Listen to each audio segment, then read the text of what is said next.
Hello buddy, welcome back. I'm the Strategy Professor, and today we're going to be looking at an overview of all of the runes for 7.22, the start of the preseason. I know people have been wanting this video for a while. What you got to understand is it takes a long time to research this stuff, because I'm not going to be one of the people that just throws out something day one that's garbage where I have no idea what's going on. I want to be able to sit down, think about these things carefully, play a few games, try out some different combinations, then come in with some actual information. So this is still super early in the preseason. Everyone's trying out stuff. Anyone who says they know everything is mistaken, okay? Even me. I know that sometimes I give recommendations on the channel because that's what I do. That's what you're supposed to do on the channel, is recommendations. But, I'm going to change my mind about some of this stuff as I play more games, as I learn stuff from other people as well. So I'm just trying to give you the best information that I have right now as of 7.22 on November the 12th, okay? So I'm still trying to give you early information. If I had another week, I would, probably know even more. But I want to give you a good balance of early information, but also informed information. So that's what this video is going to be trying to do.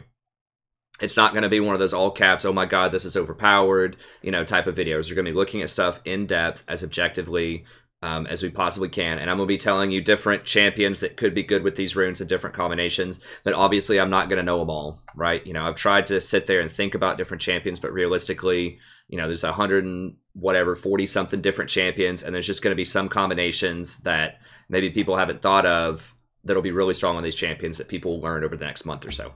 So, all of that out of the way, here we go. So, if you're new to my channel, you can always find this Google Doc in the description if you just want to read along or just skip parts. I'm sure it's probably going to be a long video. I mean, there are, like 20 different rune, paths with 3 each. That's like 60 different runes. Okay, so 60 different runes. It's going to take a while to go through all of them. Okay, but I'll do it as fast as I can, but at the same time with as much detail as I can. But if you want to skip around, so maybe you just want to know, well, what does the Strategy Professor think about the inspiration tree? All of that sounds really confusing. What is that stuff actually worth? You can just skip down to the inspiration tree. I'll have a timestamp in the description if you want to do that. Okay, so let's go ahead and get... Oh, so there'll be a Google Doc and timestamps in the description. Both of those available to help you navigate.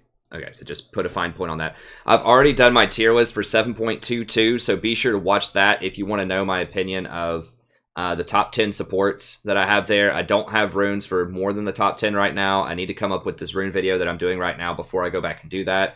Some of this has changed with playing. I released this one very fast within like a day or two after release. So after testing some of these champions should be much lower than I had them. I think Fiddlestick should be much lower. He's still interesting, but he's weaker on this patch. I think my top 4 were spot on. I think these are still the best top 4. Soraka should probably be a little bit higher. Fiddlestick should probably be lower. So Soraka's top 5, it's debatable. I don't know if I would put her above these 4, but she's definitely really good right now. I would probably put Bard a little bit lower. Rakan a little bit lower. I haven't tried Karma yet, but she might deserve to be a little bit higher if some of these go lower. But I think overall, it's pretty close. Taric might deserve to be higher after looking at the Resolve tree and playing against a couple of Tarics. Maybe he could sneak in at the bottom of tier 2. So there definitely are some adjustments as I play for which champions I think will be strong. But overall, I still think this is pretty close to what the top tier list should be. So be sure to check that out. And with each one of these, I do give you recommendations on runes, recommended items, matchups, and if I have an in-depth guide, I have that linked as well. So once again, all of this is very fluid. Some of these runes will probably change over time, but I still think that a lot of these are pretty close to what I would recommend. So you can check that out in the mini guides for all of those. I've got a link in the description to this video if you want to know that. So I'm not going to be talking about every single rune you should get on every single champion in this rune page. That would take far, far too long. So check out the 7.22 if you want to see that, and I will be updating that over time to add in more so that I get at least to the top 20,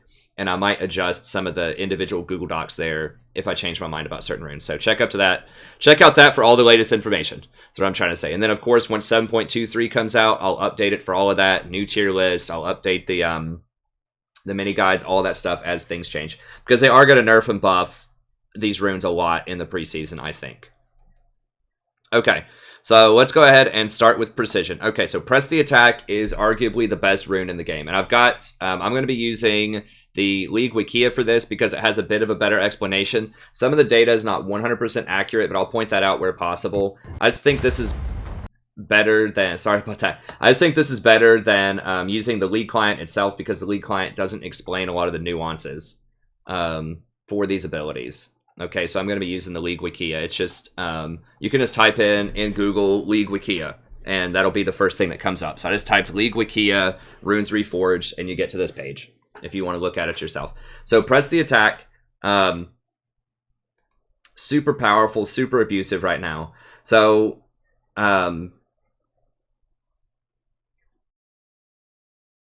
okay, so I was just reading over some of that stuff real quick. Okay, so first of all, it does base damage. It's not on a cooldown. Okay, so it says that while that 6 seconds is going where someone is made vulnerable, then you can't apply more stacks, but after that 6 seconds, you can apply it again. So, you know, the burst damage is probably like every 8 seconds or so you could do it. Now, it's noteworthy here that it also doesn't have a ratio. So it doesn't have a bonus AD ratio or an AP ratio. So that's worth noting. So the burst damage is not going to be as high as it would be with something like Electrocute. But it's the sustained damage that's really strong on this, particularly this 12% increased damage.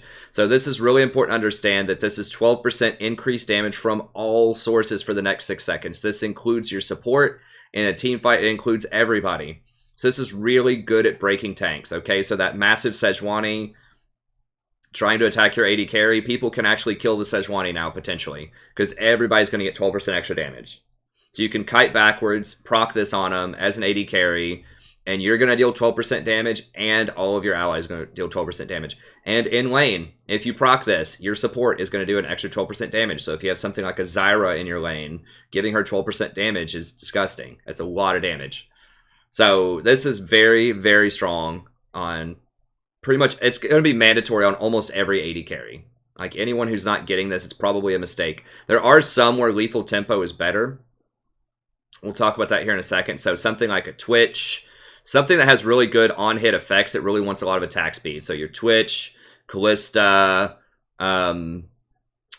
Kog'Maw, like those types of champions might want lethal tempo in some instances, but I would argue that a lot of them, especially like Callista, would still want press the attack because that's going to increase her rend damage by 12%, which is a lot.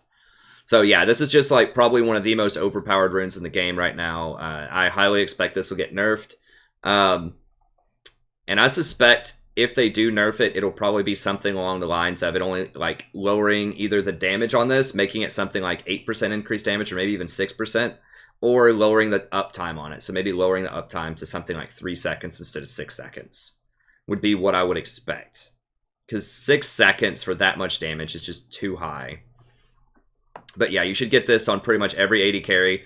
Like you could get it on some non-AD carries. I've heard people saying, well, what if you get, you know, what if you run this on a support, or what if you run this on someone else? The only problem is I'm pretty sure it doesn't stack, so you can't get vulnerable. Like if you run it on, you know, something like Zyra, and you proc vulnerable, and your AD carry procs vulnerable, it's not going to double stack the 12% damage. I'm pretty sure it's just one debuff called vulnerable that goes on people for 12%. So there's really not a lot of value from someone else other than the AD carry getting this, except for maybe like other lanes. Like you could see a top laner getting this on like a, you know, a Kennen or a Gnar or something like that. And that would be fine because it's strong enough during the laning phase to where it's okay in team fights if you stack it on the same target. Now you do have to hit the same target 3 times. If you hit someone else, it removes the previous stacks. So you do have to continually hit the same target. So, you know, you might see this on AD, like persistent AD damage dealers in other lanes, but probably not as much. But yeah, if it's range, if it's something like Kennen, Gnar, Lucian middle, stuff like that, then you will see it. Okay, so this should be your default rune. If you're not sure what to build on your AD carry, this should be your default rune on virtually every AD carry, with the exception of like maybe Jhin. But Jin's just pretty bad right now. Anyways, yeah, so super powerful. Lethal tempo, this is the one that gives you 30 to 80% attack speed for 3 seconds. And you can extend it to 6 seconds. It has a 10-second cooldown. That could be something else they do with press the attack, is just give it a minimum cooldown of 10 seconds, although I still don't think that would be enough. Since it lasts for 6, that's just still too strong. Yeah, getting to 30 to 80% based on champion level is really strong. Twitch is not particularly good with press the attack, and the reason for that is when he ults, he's going to hit multiple targets, and that's going to ruin the press the attack. So if you hit the first target in front of you, and you hit someone behind him, then it's going to keep putting the attack on the person behind him. So let's say you have person A and person B, they're standing in a straight line, right? You hit person A and person B with an ult hit. It's going to put press the attack on the first one, and then erase the press the attack on the first one and put it on the second one. Then you hit him again. It's going to erase the press the attack on the second one, put it on the first one, and then it's going to go from the first one to the second one and put it there. So in other words, it's just going to it's going to keep cycling the first hit of press the attack because it keeps switching targets and hitting new champions with your ult. So in other words, if you're hitting multiple targets in a fight, which you should be doing as Twitch, you're never going to get the 3 procs to press the attack. So that's why you would go something like Lethal Tempo on Twitch.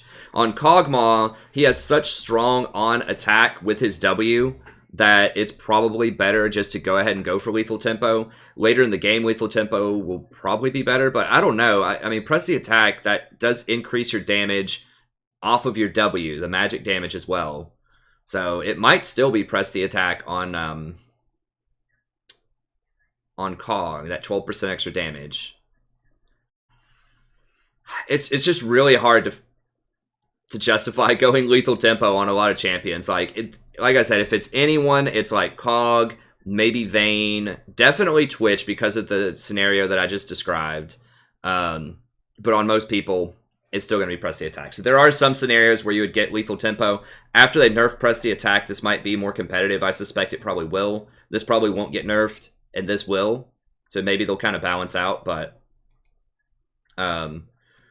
yeah, that's what I suspect. So I would only go for press the attack if you're getting a lot of on-hit effects. It's going to be weaker early on, but it's going to be stronger later in the game.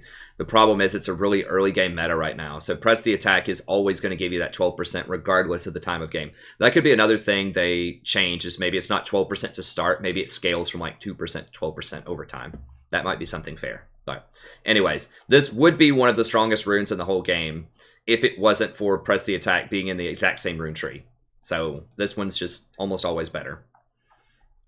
Fleet Footwork is absolute trash. I had someone try to debate this with me on stream last night because I had a Vayne in my game that went Fleet Footwork, and we like literally lost the lane because of that. Like there were other mistakes that were made, but the enemy walked away, like a key moment, the enemy walked away with sub like 1% health. Like literally they had, like 20 health walking away both times. And he would have had a double kill if he just had either Lethal Tempo or press the attack. Either one of them, they would have killed him. But they got away. They got to go base. And then when they came back, the jungler came down, made a play, got some kills. And they got away again, very low health, because we just didn't have enough power. And they did. They had pressed the attack. And so they had enough power to kill us, barely, as we were retreating the tower. And they were able to hold off and stall long enough. And they got down to, like sub 5% health. And they were able to hold off until the jungler came and bailed them out. So, yeah, it makes a huge deal. You do not want to run this trash. So, what's wrong with this? Like, in the abstract, this seems like it's okay, right? You're thinking like, all right, it's basically like Warlords, right? Like it's sort of like Warlords, and everybody used Warlords last patch, right? So the reasoning would be, well, it must still be pretty good because that was the most common keystone last time. But the problem was Lethal Tempo and Press the Attack didn't exist last time, right? So that's like saying, well, such and such champion was really good until Ardent Censor came along, or such and such champion used to be really good until they created Redemption. It's like, well, yeah, that's true, but those are completely paradigm-changing items. They change the entire meta and the way the game is played, and that's the same thing here. Press the Attack and Lethal Tempo are so strong that this thing is just outdated. Okay, so it gives you the Energize, same thing people are familiar with. Your next basic attack restores 5 to 50 based on level, and 10% of your bonus AD. That doesn't include the AD that you naturally have. So, the 65 AD that most ADs start with now, it doesn't include that. This only includes, once you pick up a BF sword or something. So once you pick up a BF sword, you'll heal for 4.5 extra. damage, which is still really low. Grants 30% bonus movement speed for 1 second. Healing is only 60% effective versus minions, so you don't even get a big heal off of minions anymore. And this is key, it does not scale with critical strike anymore. If we go back and look,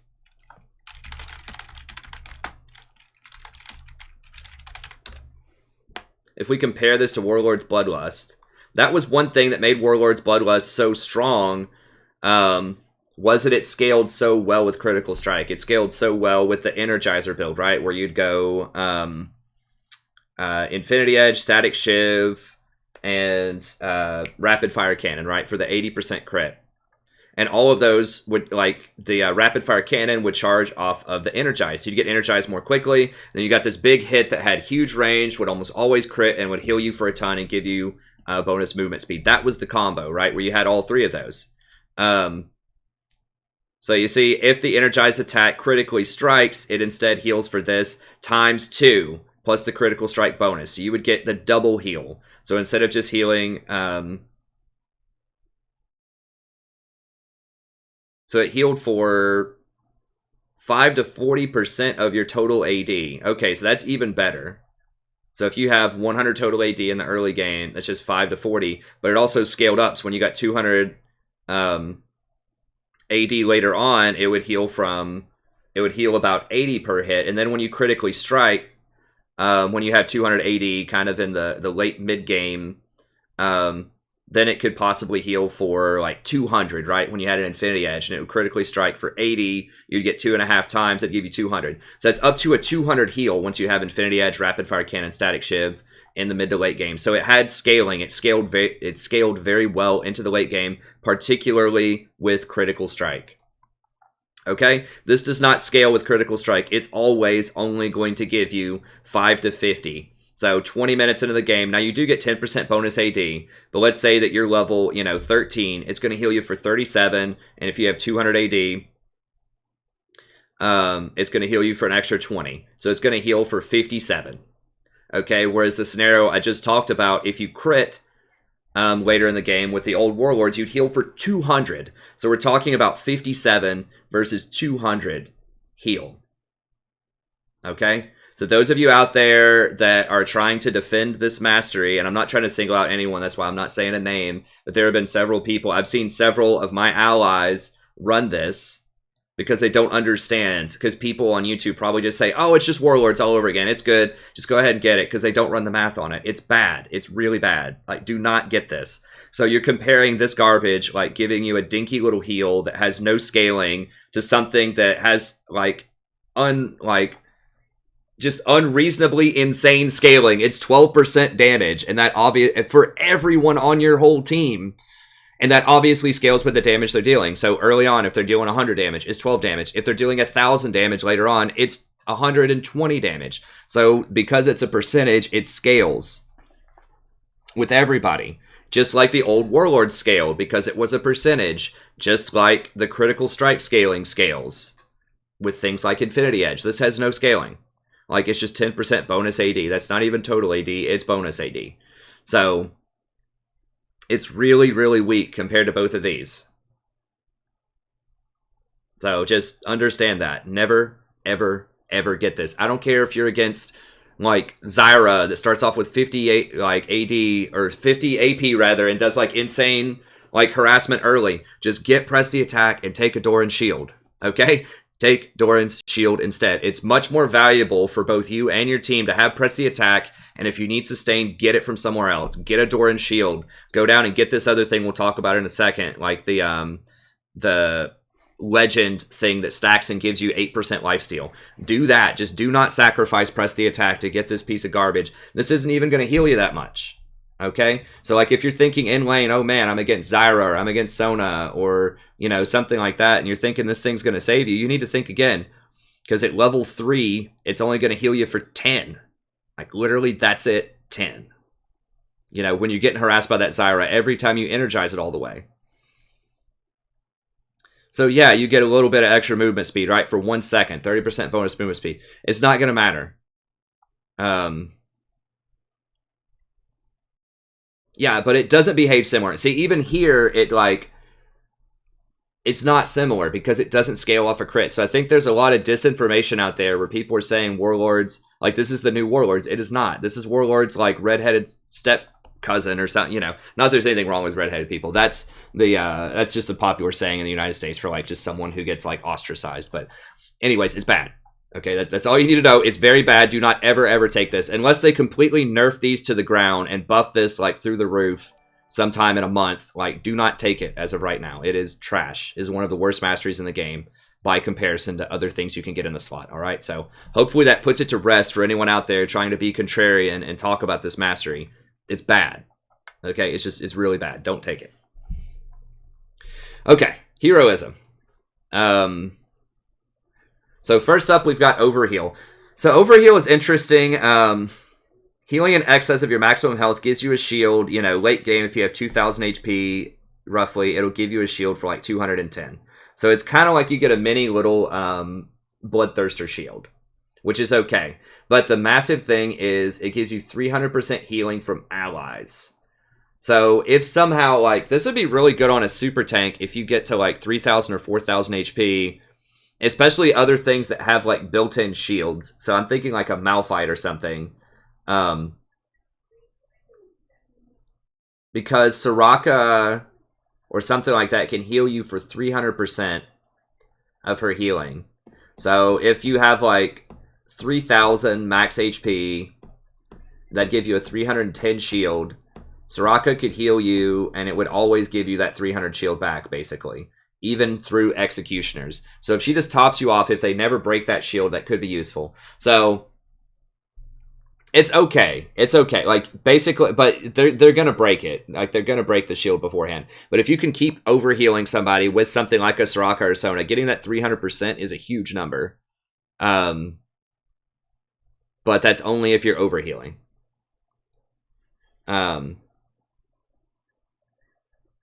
And self-healing is 30% over. I mean, the main reason you would take this would just be for the overshield. So it's a really, like, convoluted way of getting extra health.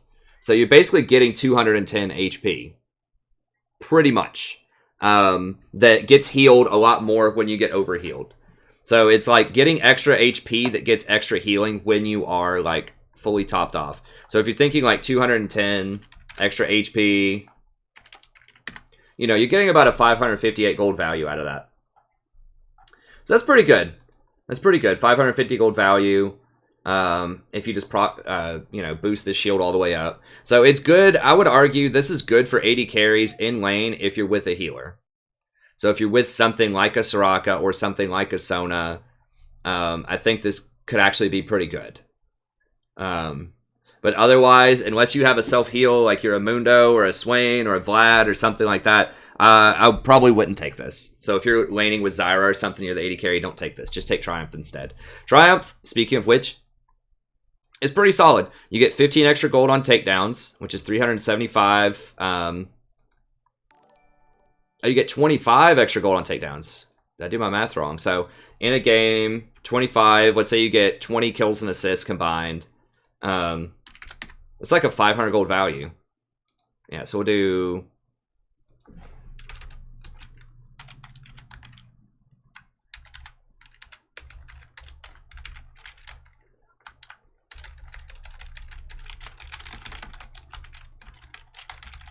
Remember, a takedown is not just a kill, it's also an assist. That's a new word they've been using over the last half of the season or so. It includes kills and assists. Most things are going towards that model. They're moving away from the you only get it if you land the last hit if you kill somebody. And the reason for that is it just gets people raging. They're like, man, you stole my kill. I could have had this Triumph, extra Triumph gold and stuff like that. So they're trying to move away from that, which is good. I like that from a game design perspective. And just kind of lowering the effects and just saying, you know what, if you get a kill or an assist, we're going to give you that bonus. So that's actually pretty decent. That's okay on supports. Like, there are some supports. I've had people, you know, float around the idea, well, what about Coup de Grace? And then, like, but then what else would you get in the tree? So, like, on Zyra or something, 10% extra damage could be pretty good. I don't think that's a good route to go. Because I think you're sacrificing too much for that. But it's interesting. And, you know, Triumph or Presence of Mind could be decent on different kinds of supports, but this is mostly an 80 carry tree. Triumph is actually pretty good. So after you get a takedown, you get 15% of your missing health, which is quite nice. So, you know, if you have 500 health and you just kill somebody in a fight, or you get the assist on somebody, you'll get a boost of like 600 or 60 extra HP. Late game, if you have 2,000 HP and you get a takedown, you know, you get an extra 300 HP off of killing somebody, which is massive. I mean, that can definitely save your life. If you're like about to die to an ignite tick, or you're still fighting, you go and fight like other people, you get some pretty big healing going on. So I think that's probably best in slot for most people. So it's not like super overpowered or anything, but I think that it's best in slot. It's definitely strong. It's definitely strong. Might bump that up a little bit, because I could see definitely late game, and when you're chaining together a bunch of kills, that can definitely be pretty snowbally. Presence of Mind is strange. Whenever you level up, you basically get to cast all, as long as you have mana, you can cast all of your spells for free for 5 seconds. So on something that has a really expensive spell rotation that you can just spam everything, that could be pretty good. I'm trying to think of like someone like a support where you could spam stuff who would also want Coup de Grace, right? Because that's the whole reason you would go into this tree, is to get the extra execute damage. I mean, like Lysandra obviously has really expensive spells. If you combine this with Mana Bond from the Sorcery tree, that's actually quite a large amount of extra mana regen. Maybe like Dinger. I don't think people are going to run Heimerdinger as support, but that's always been one of Heimerdinger's problems, is mana. Let me see. Where's the? I mean, Fiddlesticks has, like, his drain's pretty expensive. I guess you could all in with Fiddle. I don't know. Where the hell? I'm just not even used to looking for his icon. There we go. Okay. There's just so many different icons there. Yeah, his micro rockets get kind of expensive. His electron grenade's expensive. I don't know. I mean, I think Dinger's probably not going to be that strong as support, but I mean, I don't know. I guess you could just throw some micro rockets. Like, if you had Cassiopeia support or something, you know, you could just go off and just start spamming, just like poison them and just start spamming it. I don't necessarily think that would be good. I wonder if you got magical boots with Cassiopeia, though, because that's one of her big problems as support. I don't know how that works.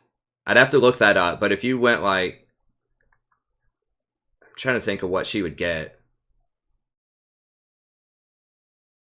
I mean, I'm trying to, would like, because she can spam spells. Then you wouldn't be able, I'm trying to think like Klepto Cassiopeia or something. That sounds bad. I don't know. Like, there are just so many weird combinations that people probably haven't thought of yet. But you could go like Klepto Cassio. You wouldn't be able to get Mana Bond with that, though, or Mana Band. Like, the big strong combo here would be if you got the Mana Flow Band plus this for a lot of mana. How much is it just to use her E? Not that expensive. 700 range. I mean, I guess you could do something like Klepto Cassio if it gives you the boots, the magical boots. You could do Klepto Cassio, and it's her attack range like 550, yeah. Klepto Cassio, and then you could just Twin Fang somebody. And then auto attack them every like 2 seconds. Then you would get boots.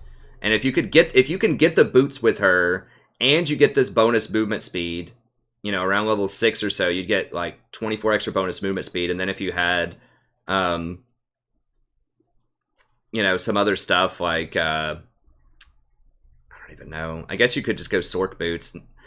I mean, she'd be moving pretty fast because she gets the bonus movement speed if you hit somebody with the Q. In addition to having boots, in addition to her passive, would be a lot of movement speed. I don't know. Like, I kind of want to try that out. I don't know if that... I mean, does that actually work?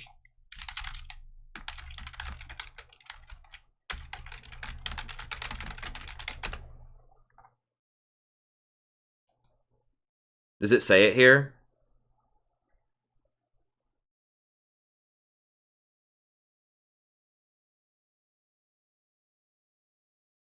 Oh, you can't do it. You can't do it. That'd be fun. I mean, that could actually be pretty game-breaking if she could do it. Okay. So on Cassiopeia, magical footwear is exchanged with futures market. Okay, so you can't get magical footwear on Cassiopeia. Okay. Interesting idea, but you can't do it. So, I mean, that might have been something that would be pretty cool where you could get, like, magical footwear, Klepto Cassio, and then go for something like Presence of Mind and then Coup de Grace. Because she could just, like, spam out a ton of mana stuff, immediately for those 5 seconds. So she's, like, the biggest abuser I could think of someone who would want Presence of Mind. Just really expensive stuff that you can just throw up on the keyboard and just drop like 1,000 mana in 5 seconds or something. Just like mash your hands on the keyboard. But that does not appear to be the case. Right, Riot's thinking they're one step ahead of the game on that one. So yeah, they're not going to let that happen. So I don't know. I mean, it's interesting. It would be a secondary choice, not for ADCs obviously, but for someone who wants to go to Coup de Grace on an AP caster, particularly one who can use a lot of mana in 5 seconds. So someone who can use, like at least 500 mana in 5 seconds, that would probably be worth it. Now keep in mind, if you get a kill or an assist, you get that free cast also. So I don't know. Think about it. Play around. See what you can find. Cassiopeia jumps to my mind. Lysandra would also be a pretty good target. Her spells are ridiculously expensive. Someone like Anivia might like that as a secondary. I mean, Kassadin, like, if you stack up, 3 stacks of his ult, and then you get to cast it for free, and then just, boom, boom, boom. So that would be, a mid laner. So, yeah, your first stack is 50 cost. Now, how much bonus damage? Bonus damage per stack. 240? Wait, hold on. If you get to a 2-second cooldown and you get this, late game, go 1, you could get 3 jumps off probably.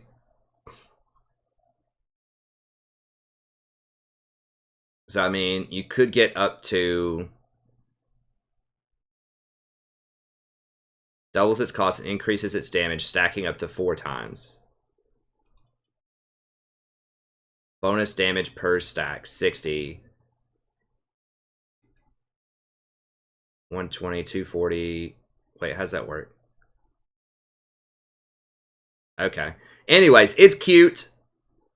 I don't know. I think it's probably too cute. But, Kassadin might be able to use it mid lane. I don't know. You could play around and see what you can come up with. But, good candidates would be Kassadin, Cassiopeia, maybe Lysandra, Ziggs or something, maybe. Just somebody who can just throw a bunch of abilities. Maybe Lux. Lux has pretty expensive costs, right?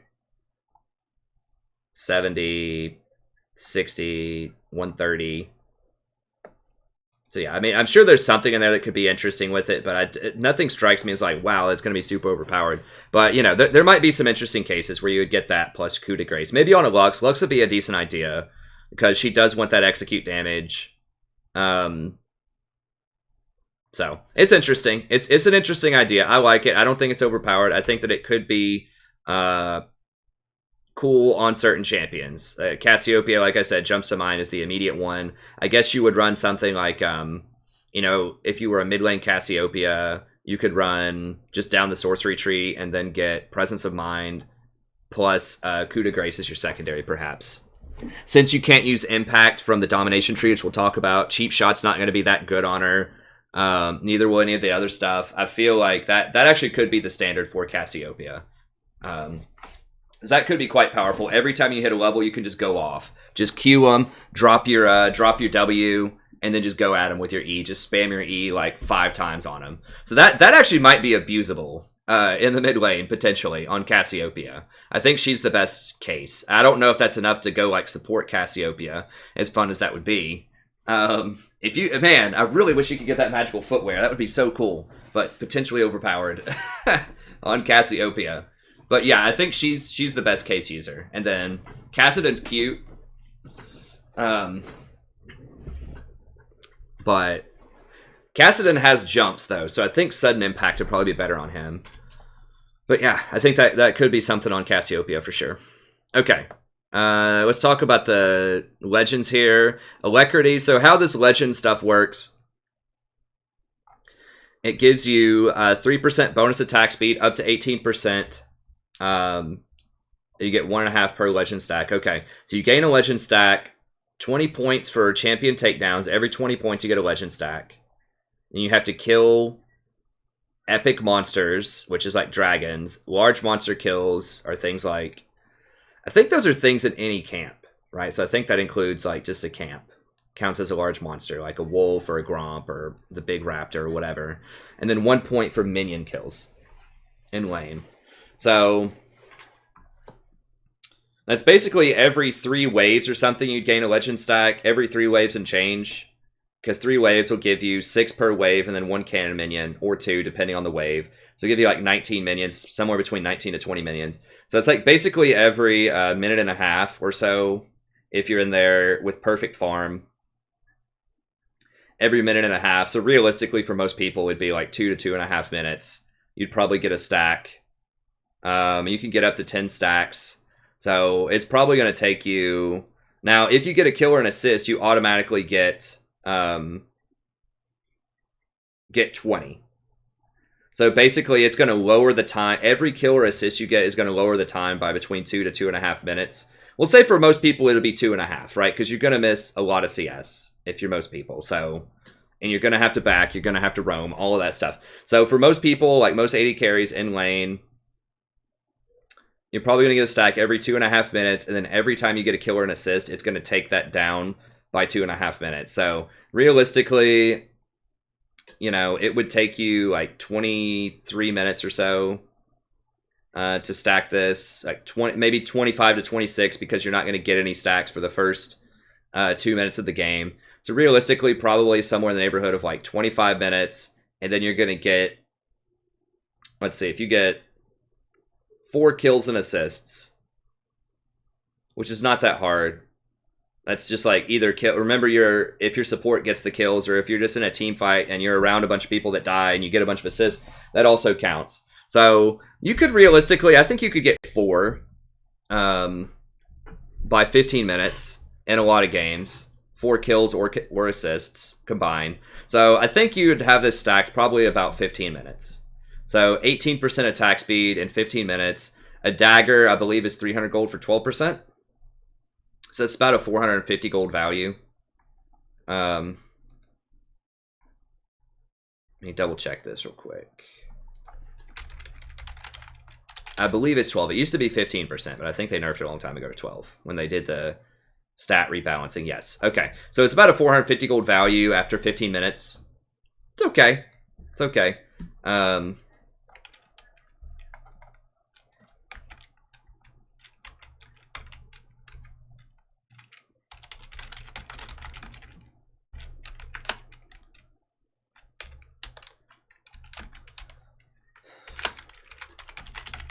Okay, so 450 gold value at about however many minutes. Okay, so pretty good, pretty good. Tenacity, just bad. Don't get this. I mean, there might be like tanks, obviously, like Irelia might like this. I mean, I guess you could have like a press the attack Irelia that's going to go like Triumph plus the tenacity. Remember that stacks multiplicatively though, so you get the 20% tenacity, which is really good. But if you have 20% tenacity from like Mercury Treads or whatever Mercs give you, Mercs might give you 35, but let's just assume it was 20. If something was going to crowd control you for 100 seconds, the first 20 would reduce it by 20 seconds, which would take it down to 80, and then the next 20 would reduce the 80 by 20, right? So it would only reduce it by,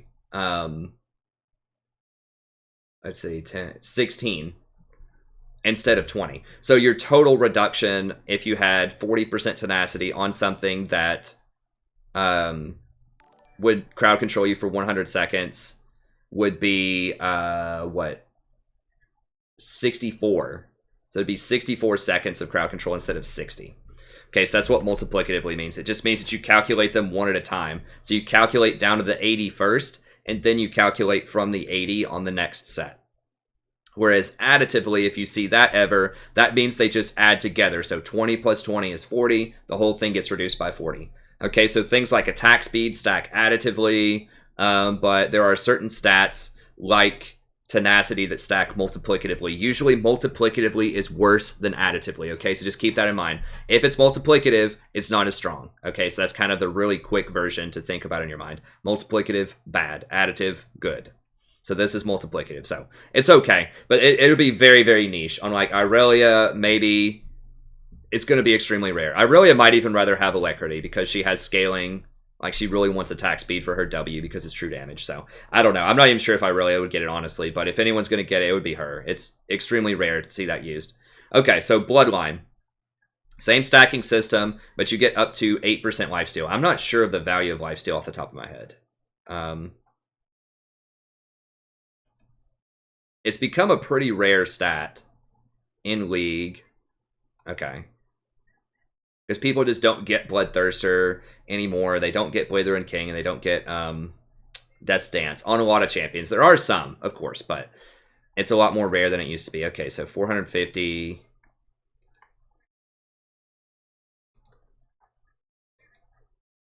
Okay, so 450.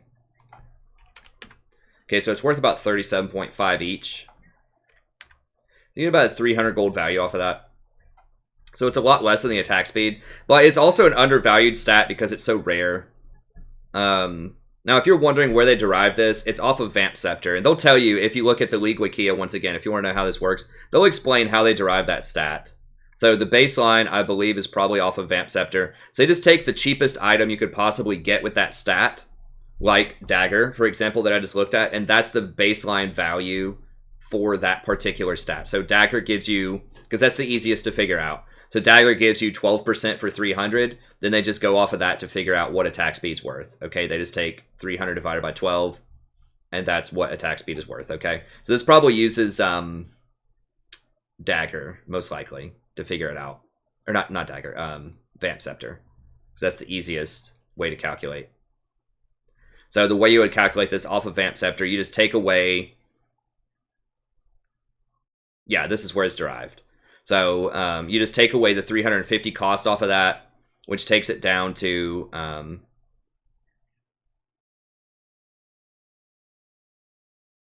or the 15 attack damage is worth 525. The 10% spell vamp is worth 375. They don't take the longsword, I don't think, for AD.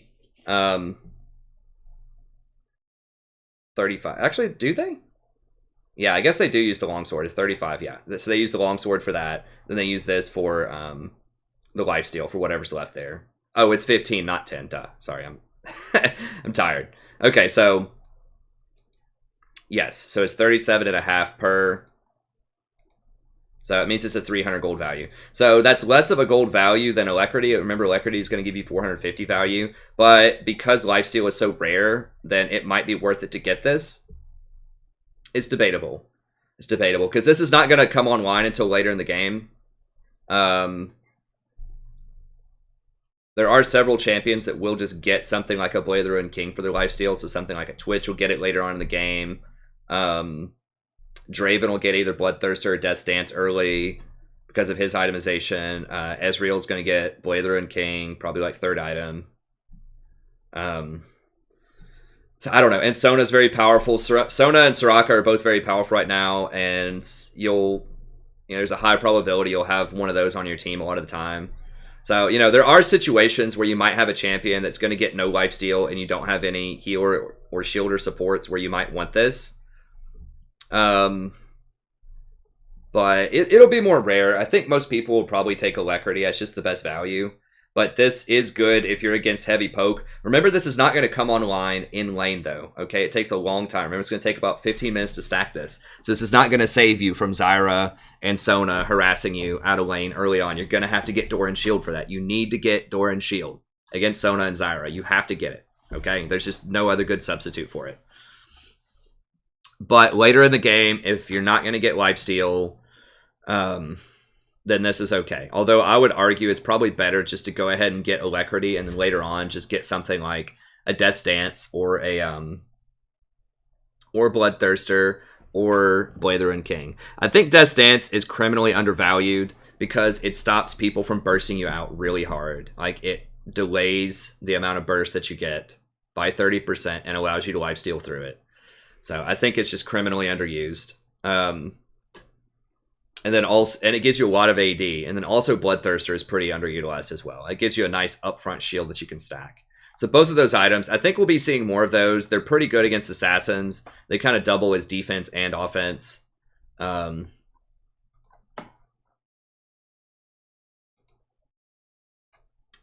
yeah, so Bloodthirster, you know, Bloodthirster's more expensive though. It's 3,700, but it does give you 20% lifesteal.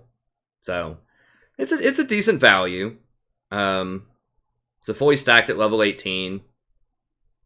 It's a pretty good value. So you do get a nice shield that you can stack up over time. You know, once you pick this thing up as like third item, it give you 240 shield. And that shield, you know, 240.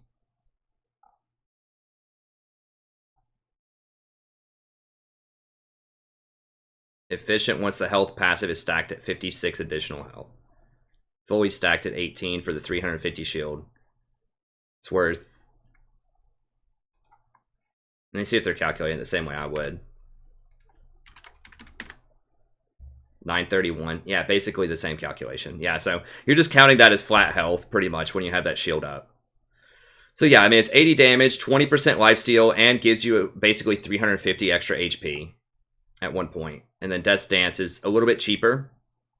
It's only 3,500 gold, still gives you the 80, gives you cooldown reduction, gives you 15% heal on everything, including your abilities, not just 20% lifesteal, but this includes... you know, something like Zaya's Feathers returning to her, which is a huge amount of lifesteal. An area of effect is only 1/3 effective.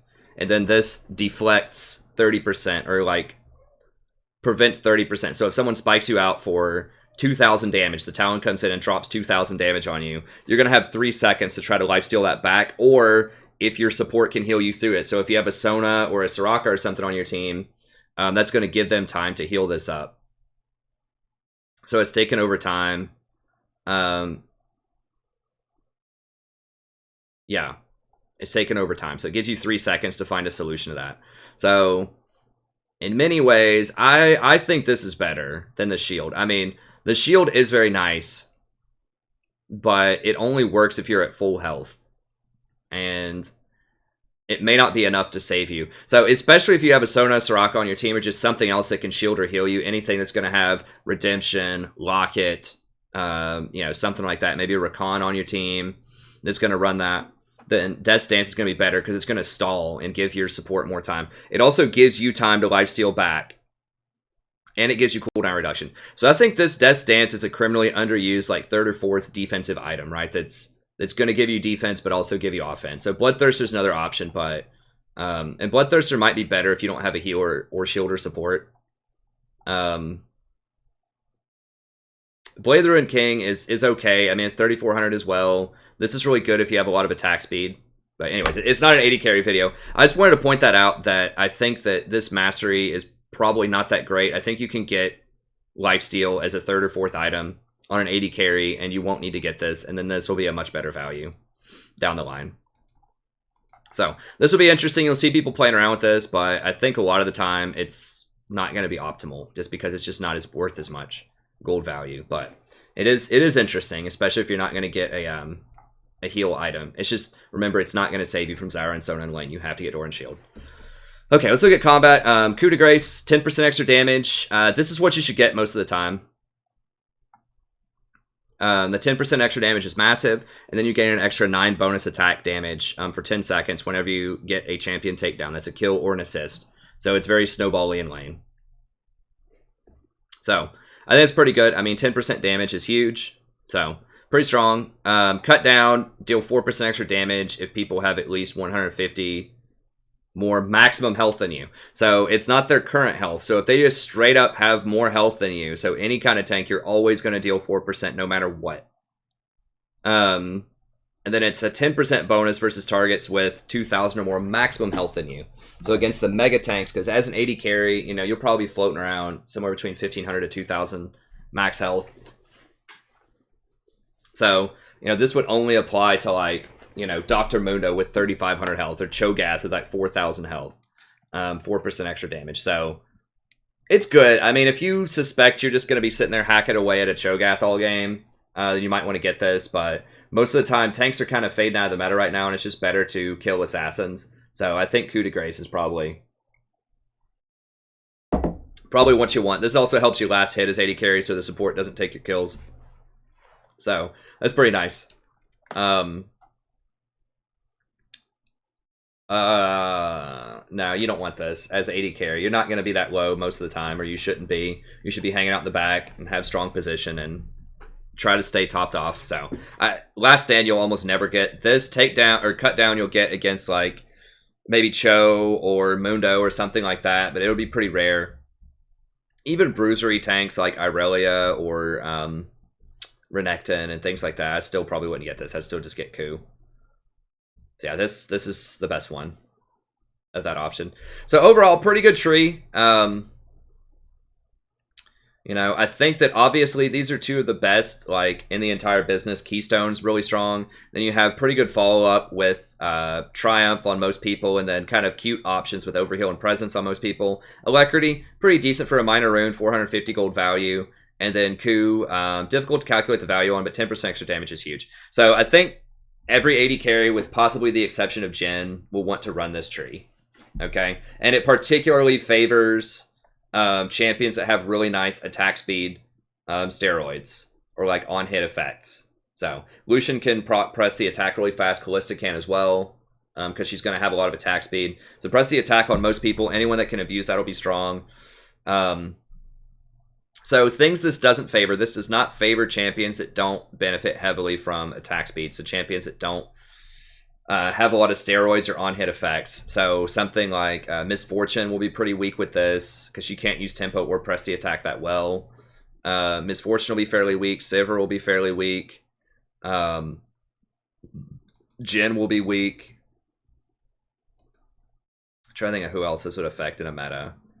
Sivir, Jhin. Anyone else that's like a caster. Ashe might be pretty weak. It's just like, okay. Ashe is alright, I guess. Varus is alright. He's got that on hit.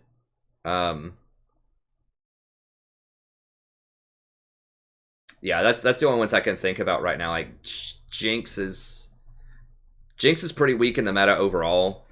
I would say Ezreal, but Ezreal has a special build that we'll talk about here in a little bit with Kleptomancy that makes him really strong right now. Caitlyn's probably pretty weak in this meta. She has pretty terrible attack speed scaling. She's not going to be able to proc. Yeah, Caitlyn's pretty bad. She's a good early game champion in general, so she's good in the meta where that's highly defined by the early game, but at the same time, she just scales so bad with press the attack because she's not going to be able to stack it very quickly. She doesn't have any other like on-hit effects. She's just going to have to naturally auto-attack someone 3 times to get it. She has still a really slow attack speed, base attack speed, and obviously lethal tempo is not going to be that great on her. So yeah, Caitlyn's probably not going to be that good in this meta either. Although she's okay just because she's so strong early and it's a defined early game meta. So she's going to be pretty awful, even worse than she usually is later in the game. Okay, and if it obviously is going to favor people like Callista, Lucian, who else would this favor? Lucian and Callista are the biggest ones. Pop to my mind. I mean, Twitch with lethal tempo would be good. I think Varus will still be good. He can bully people out and use either one, press the attack or lethal tempo. Yeah, Twitch and Varus. Draven will be super good with this. Ezreal will be good for other reasons we'll discuss. But yeah, that's kind of the top people right now. I think Callista, Lucian, Draven, Ezreal, and then Varus would probably be the top 5. Okay. Let's look at the next tree. Okay, so we have Domination. How are we looking on time? Taking forever. Taking forever. That's about what I thought with it. This video is just going to take forever. There's just so much information. Okay, so Electrocute. Let's move over here. Electrocute, super strong. And the main thing that makes this strong is the scaling on the bonus attack damage. So this is kind of like your old Thunderlords. People are calling it old Thunderlords, but there's some key differences here that you need to understand. Number one is it does a lot more damage, especially early game. 50 damage is a lot early game, and it goes up to 70 at level 3 when people are going to start using this for all-in.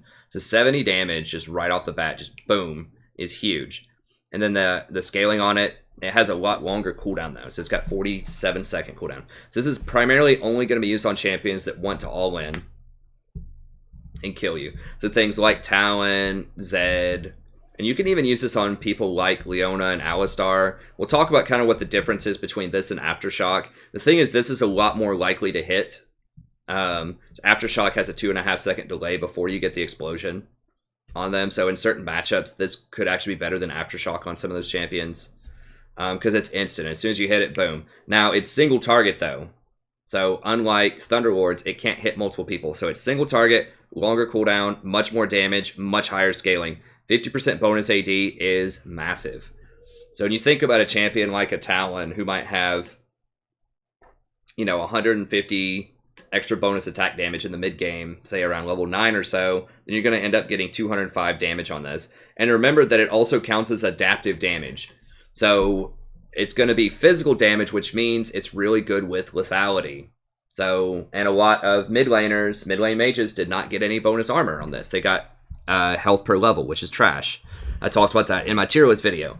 So if you're looking at a champion that uses, like Talon, who uses, we'll talk about here in a second, sudden impact to get an additional 10 lethality, and once they get their Duskblade plus Ghostblade, each one of those got buffed as well, I think, to be 18 lethality each.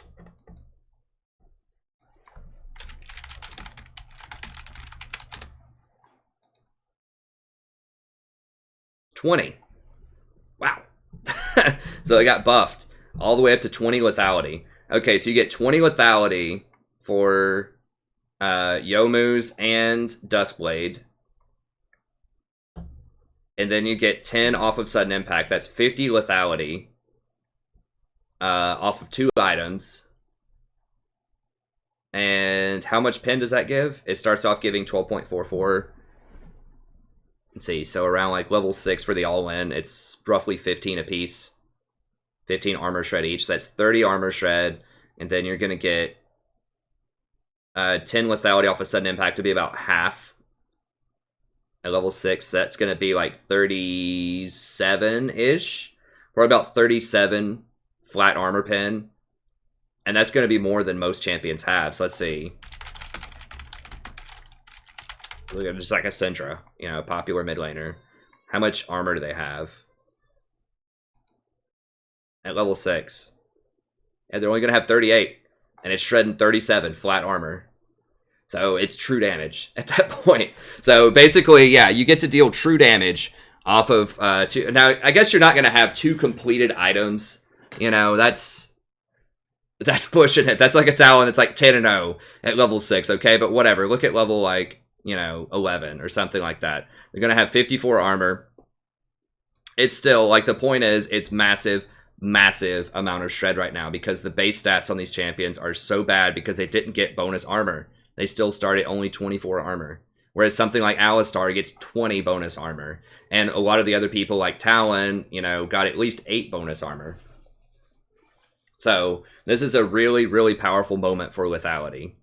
And the way that affects Electrocute is because it counts as physical damage. So this lethality affects this. That's what's important. So not only does it scale with bonus AD, but it also counts as physical damage, so it benefits from lethality, whereas Thunderlords was always magic damage. So that is massive. So, if you get to 150 bonus AD, you're doing 75, level 11, it's going to be 225 damage added to your burst combo that's also going to be pretty close to true damage with your lethality, right? It's a lot. That's a lot of damage. So that's what makes this really, really strong, particularly on lethality users, because people didn't get the bonus armor. A lot of the mages didn't. Lethality is very cheap, especially compared to flat magic pen. And there just is more of it. There's just more lethality out there. Like flat magic pen, your only options are going to be Haunting Guise and Sork Boots. Okay, so it's going to give you 30 flat magic pen. And then, of course, you have, like, your Void Staff. But lethality, you have 3 options. You have Ghost Blade, Dust Blade, and the shield thing. So you can get even more. You can get up to 60 now, apparently. Right? Dust Blade, yeah. Edge of Night. It's giving you 20. Yeah, so you can get 60 lethality. And then off of Sudden Impact, you can get up to 70, like, flat lethality. It's just disgusting. And all of these have other cool effects too, like Ghost Blade allows you to rotate much faster and just gives you, you know, cooldown reduction and 55 attack speed. So yeah, I mean, you're running at like 60 out of combat movement speed to go hunt people down. This, it just gives you like a crazy amount of burst damage. I mean, those champions like Zed, Talon are just way overpowered on this patch. People, not everyone's figured it out, but it's really good. And so part of that is Electrocute counts as physical damage. So not only does it give you high burst early on and later, but it also has a bonus attack ratio of 50%, which is insane, and it counts as physical damage, so it benefits from lethality. I mean, that's so ridiculous. It's so ridiculous. So this may or may not get nerfed. I think it'll probably get nerfed. I think this ratio, if they're going to nerf something, it's got to be the ratio on it. Take it down to like 30 or something. 50 is really high. I think the cooldown's fine. I think having a, you know, that kind of cooldown means you're going to get it off once with your all-in rotation, which is fair. You just can't use it every wave, which I think is a good idea. You can use it like once every 2 waves. Your all-in combo with Electrocute.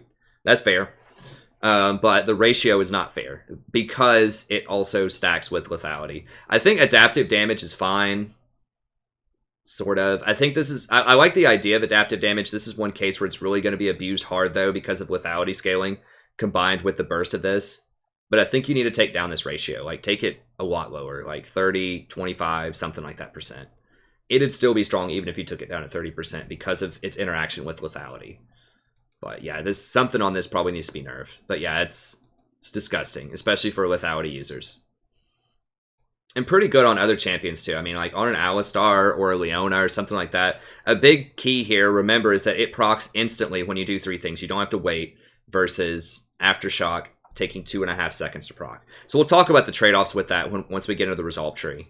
But yeah, that's why. That is why this is so strong. It's not just the damage, it's the scaling on it and its interaction with lethality that makes it really strong. Okay, Predator. It's okay. It's cute. It's flashy. It has a long cooldown. That's what you need to know about Predator. Get some of these tabs out of here. Okay, so if we're looking at Predator here, your boots gain the active effect Predator. Okay, so it's on the game, cooldown. It takes 3 minutes before it's going to level up. And you only get to use it once you get boots. Okay, so you start a 3-second channel. If anything hits you, you can't do it. So you have to do it out of sight when you're roaming. Gain 45% bonus movement speed for the next 15 seconds. Now, or you're hit with an ability. So if they hit you when you're coming in hot, it knocks your speed off, okay? So it's very different from Righteous Glory, and it's very different from Dead Man's Plate, right? Because those give you the speed no matter what. If you get hit, okay? So you still keep it.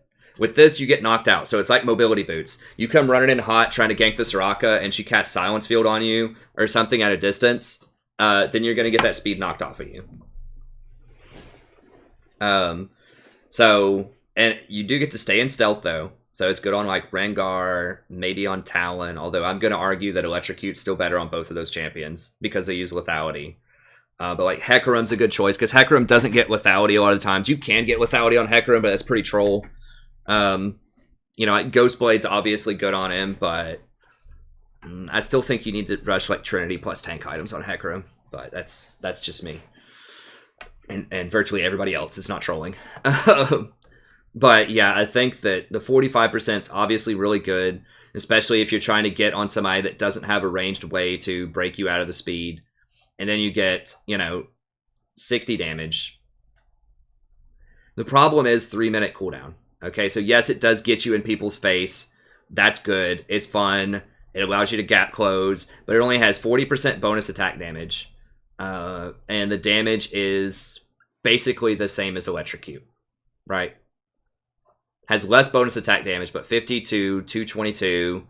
It's actually way, way less later in the game. So early on, it's more, but later on, it's way less. That has 220 base with a 0.5 ratio on bonus attack damage. This only goes to 140 with a 0.4. So it's a lot less impactful as the game goes on. You can get knocked out of it by any sort of spell that does damage. Most ranged supports will have something they can hit you with. I mean, even a Sona Q. Like Sona Q, that little, the bolt she throws out, I believe has like 1100 range or something. So she can, Q you out of this. Soraka can Star Call you or Silence Field you as you're coming in. Zyra can just use a plant to hit you as you're coming in. So there are a lot of things that, various AD carries, like Varus can throw his little circle on the ground and hit you with it. Trying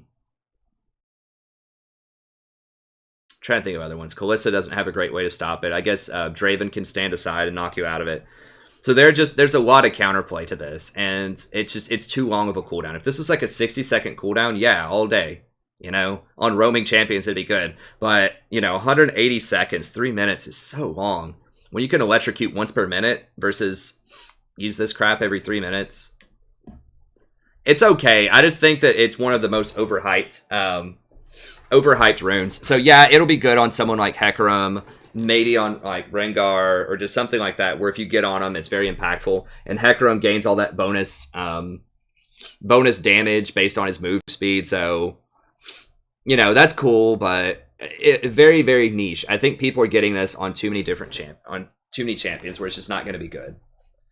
So yeah, on roamers, on Hecarim, on Rengar, maybe on like a Blitzcrank support, something like that wants to roam really hardcore, like maybe, but I think most of the time it's just the cooldown is just too long. Okay, Dark Harvest. Now I know Firewall did a video about this and was talking about how like OP this could be. I'm not convinced.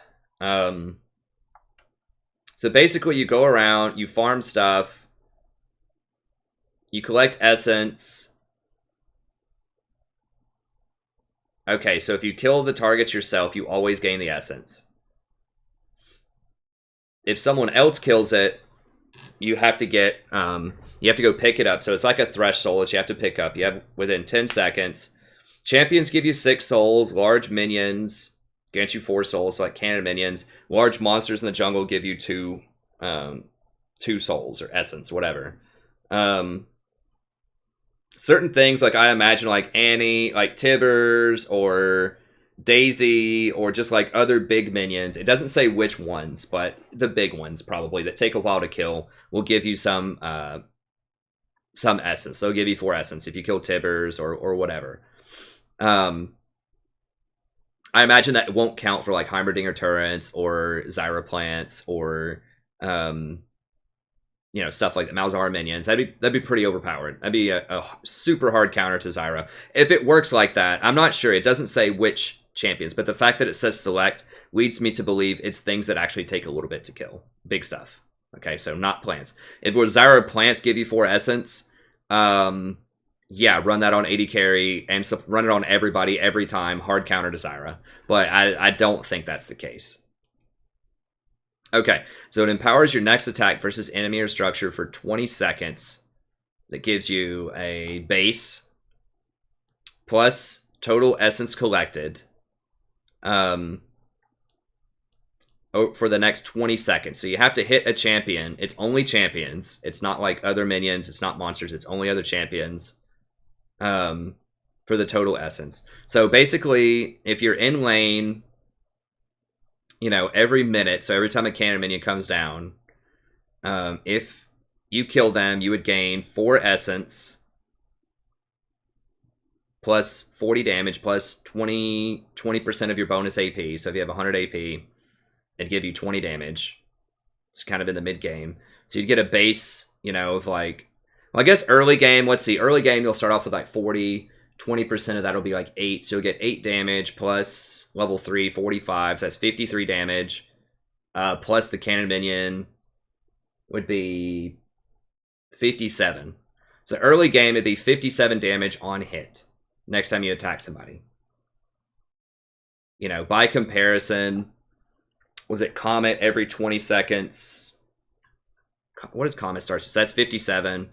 Comet would start you at 43 every 20 seconds, assuming no cooldown. So 43, if you get that off 3 times in a minute, it's going to be over 100 damage. The other thing's going to give you 57. Airy is going to give you just a ridiculous amount. If you get an Airy hit in every 10 seconds, you know, times 6, that's going to give you 424 times 6, 144 or something like that. So Airy is going to give you like triple the damage, and Comet's going to give you like double the damage or something. Early game laning for a support or an 80 carry, something like that. So it's 80 carry, you have to press the attack, so it's not even an option. But like as a support, you know, getting this, it's not going to be worth in lane. So then it becomes like the only people this would probably be worth for are like junglers. But I don't know the exact jungle clear times, but on large monsters, you know, you can get what 1, 2, 3, 4, 5, 6 per clear. That would give you 12. So if you get 12 per clear, and let's just say the respawn timers are 2 minutes, I don't know for sure. 12 per clear, 2 times 10, that'd give you 120 stacks at like 22 minutes from the jungle. Give you 120 stacks, and let's say that you have 10 minion takedown, or like takedowns of champions. So you have 10 kills or assists. So it's 120, and then takedowns give you what, 6? 120 plus 60 for a takedowns is 180. If you have 10 kills and assists by 22 minutes. Let's just say you have 15. Let's just say it's a spicy game. People are dying a lot. That'd give you an extra, is that 6 times 5, 30, so 210. So that'd give you 210 stacks at like 22 minutes. Right, so that's assuming there's 15 takedowns on you, and you full cleared your jungle every time, like as fast as you can, and that it respawns every 2 minutes. I'm not sure of the jungle respawn timers off the top of my head, so don't kill me. I'm not a jungler. I haven't gone like as in-depth about the exact precise timers. But realistically, you're not going to be able to full clear every time, right? Like even if they respawn faster than that, you're not going to be able, you're going to have to go gank, you're going to have to counter gank, you're going to have to go back and buy items. So I think I'm being very, very generous by saying every 2 minutes you can clear 6 large camps. Now, if you go over and counter jungle the enemy or take like Scuttle, you know, the numbers will vary a little bit, but I think that's a pretty fair interpretation that I'm just assuming full clear every 2 minutes on average. Okay, it's a really generous interpretation. So that's going to give you 210 stacks. And then, so like in the mid game, you know, let's say you're around level, let's just say level 11 at 22 minutes, which is probably about right. So then you'd get 64 damage off of that.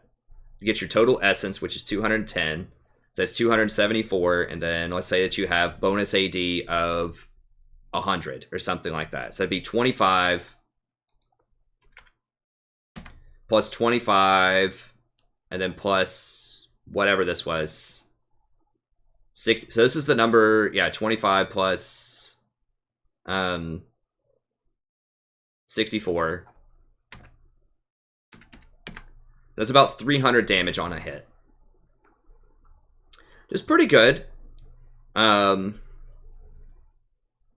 if you're in a fight, it resets also, because you're going to get a new essence. So if you kill somebody, like on a champion that gets resets, so like something like a Master Yi, a Kali, you know, stuff like that gets resets, you get a reset in a fight. So you'd get a 300. If you kill somebody, resets, you get another 300, reset.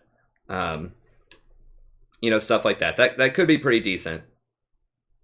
At 150 souls, you become soul charged, and you get to hold on to it for 5 minutes. So that means you get to, every time you gank, basically, you get to have it. So that's pretty good. I mean, it's hard to calculate the true value of that. With the 150 stack, I don't remember where we were, but it sounds like you could probably get that if you farm like super well.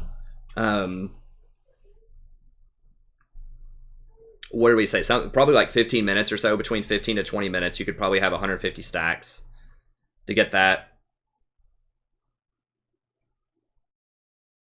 Oh, 300. I mean, that sounds good. It's difficult to calculate. It's difficult to calculate. It's hard for me to imagine that that's going to be much better than Electrocute. I mean, Electrocute... Now, this does count as adaptive damage as well. Electrocute's going to give you 0.5 AD. So if you have 200 at, what, a level 11, it's 150.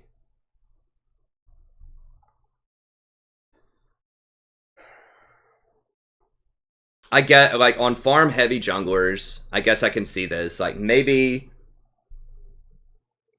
Like, I have a feeling that this is going to be, like, this is better, like, after 20 minutes or something like that. This would be better than Electrocute after 20 on lots of farm-heavy junglers. The fact that you get stacks or just champions that fight a lot. So, like, this will be a lot better in lower elo, too, where, you know, instead of getting 15 kills and assists at 20 minutes, maybe there's 30 or something like that.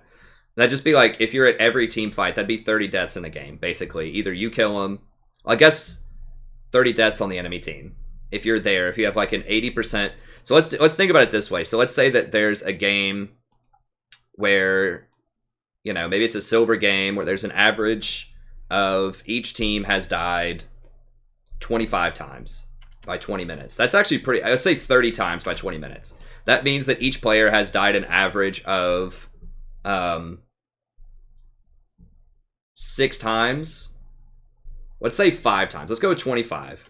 Let's be generous. Let's say each player has died an average of 5 times by 20 minutes.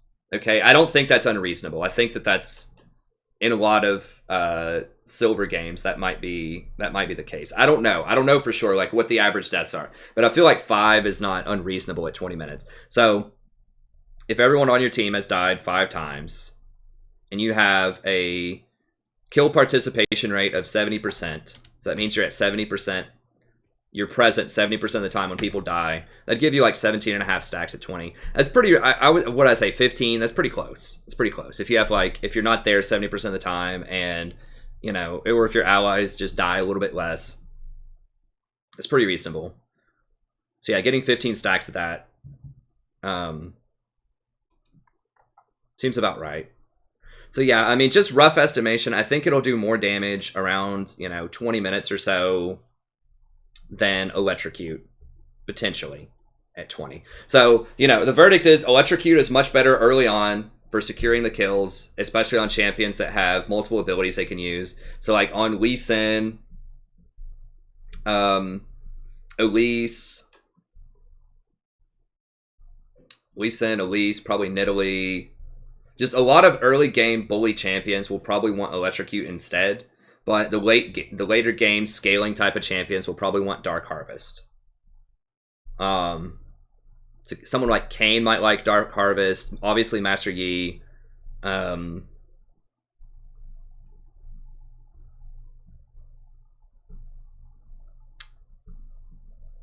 to think. I feel like those would probably be the 2 core ones, like Kayn, Master Yi, because most other ones that I'm thinking of would be early game. Maybe Udyr.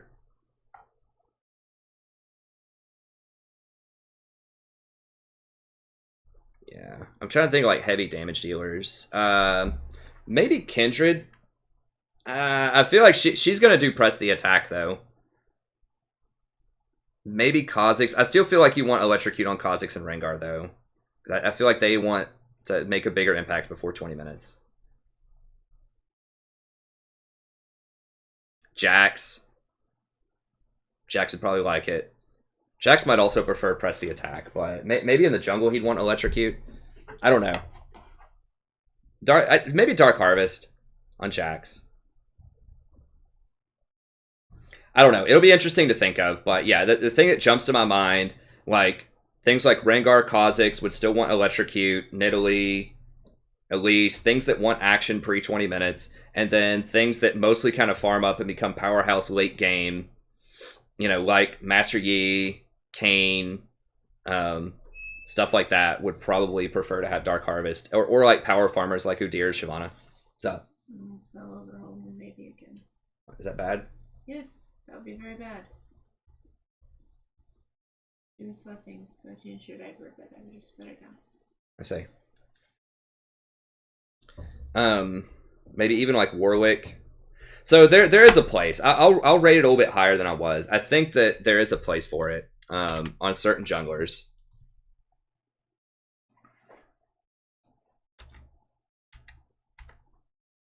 So I think, yeah, the biggest one would be Kayn, Yi.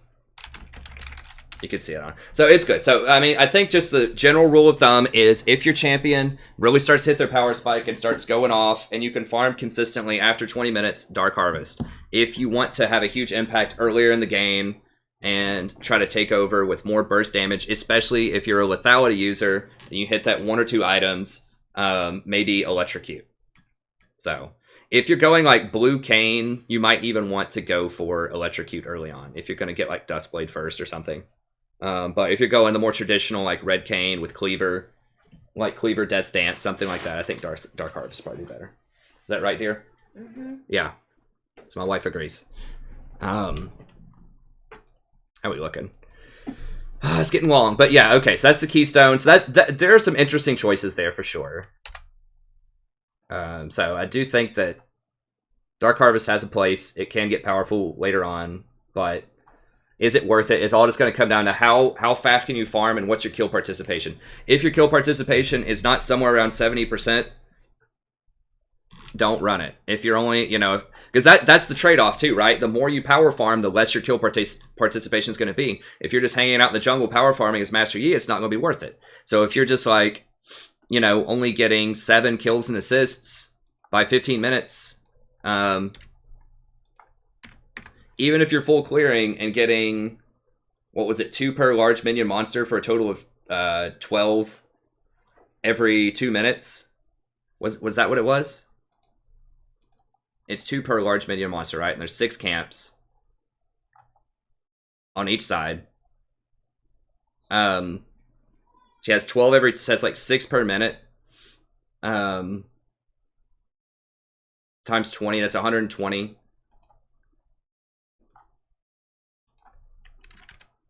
It's 120 at 20 minutes, and then times, if you have 10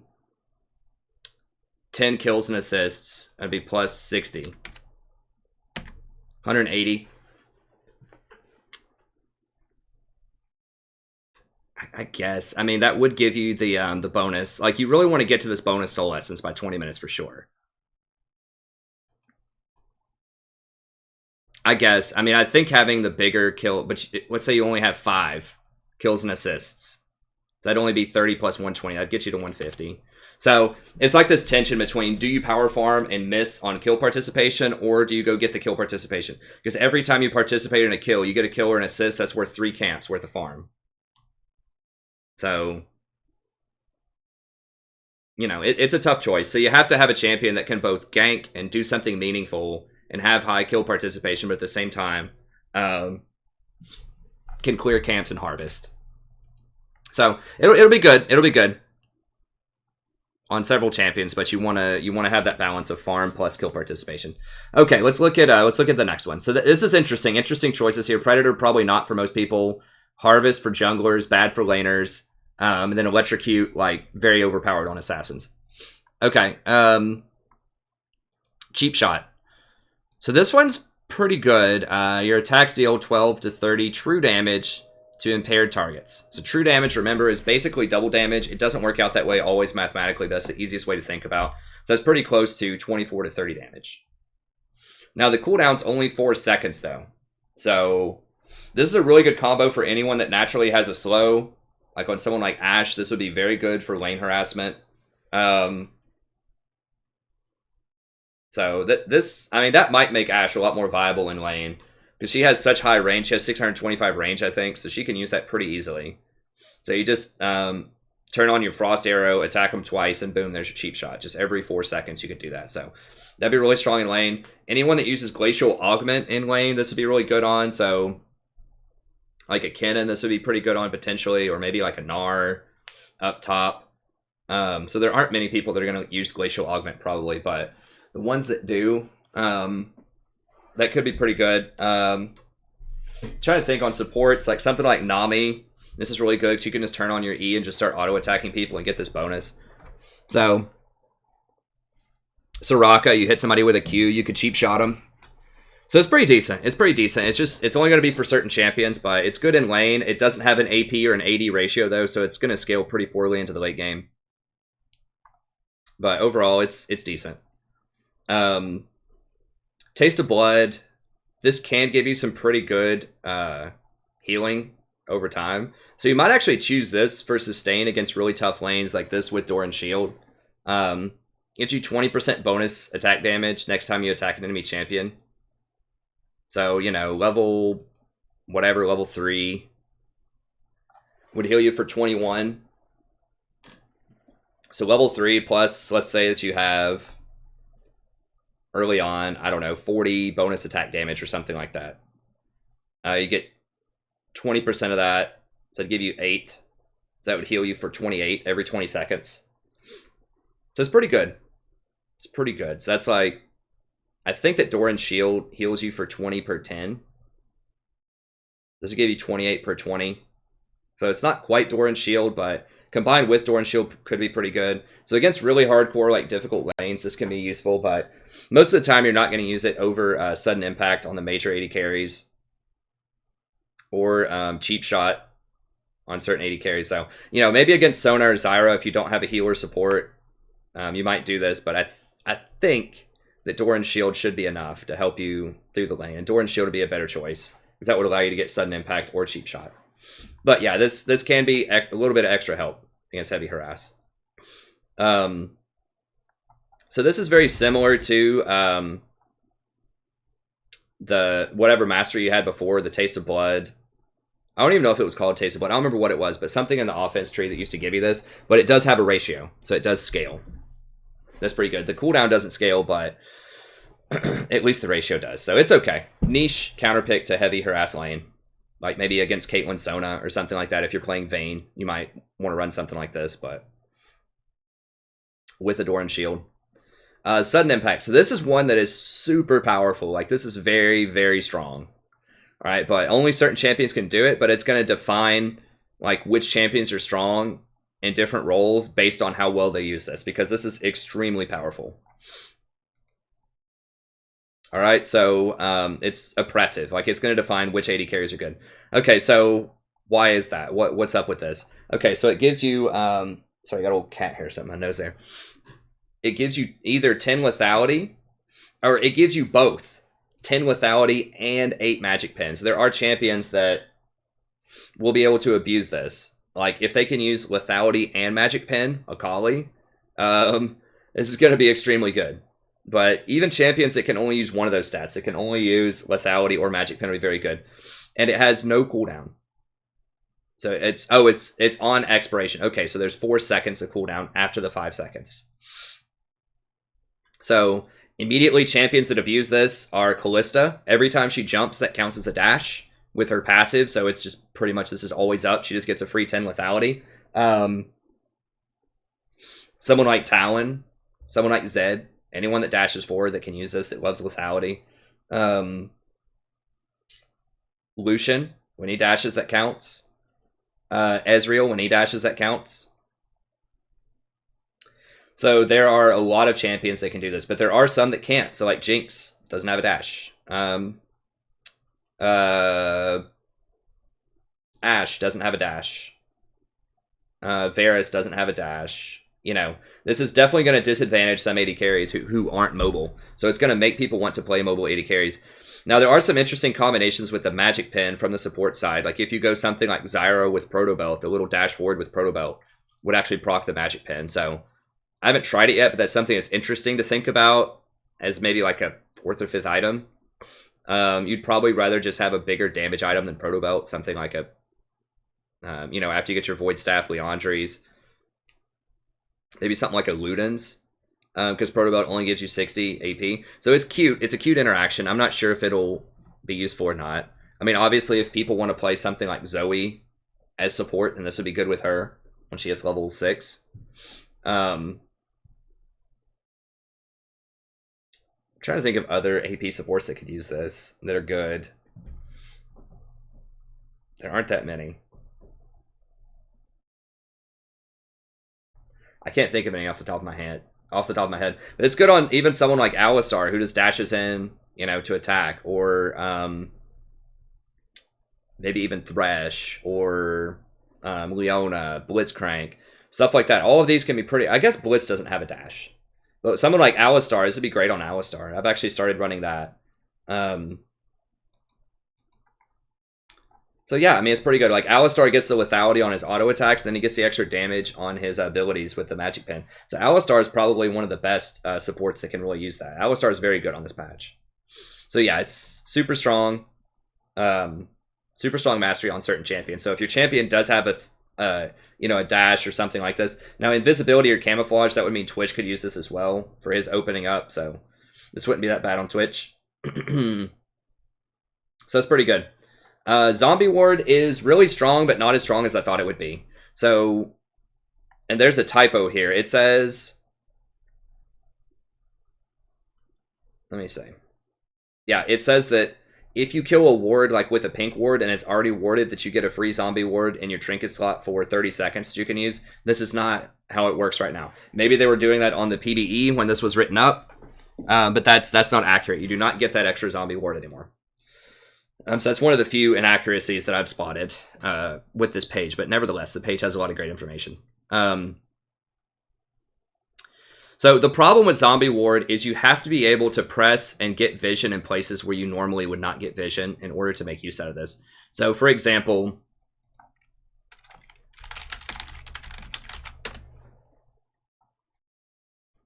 yeah,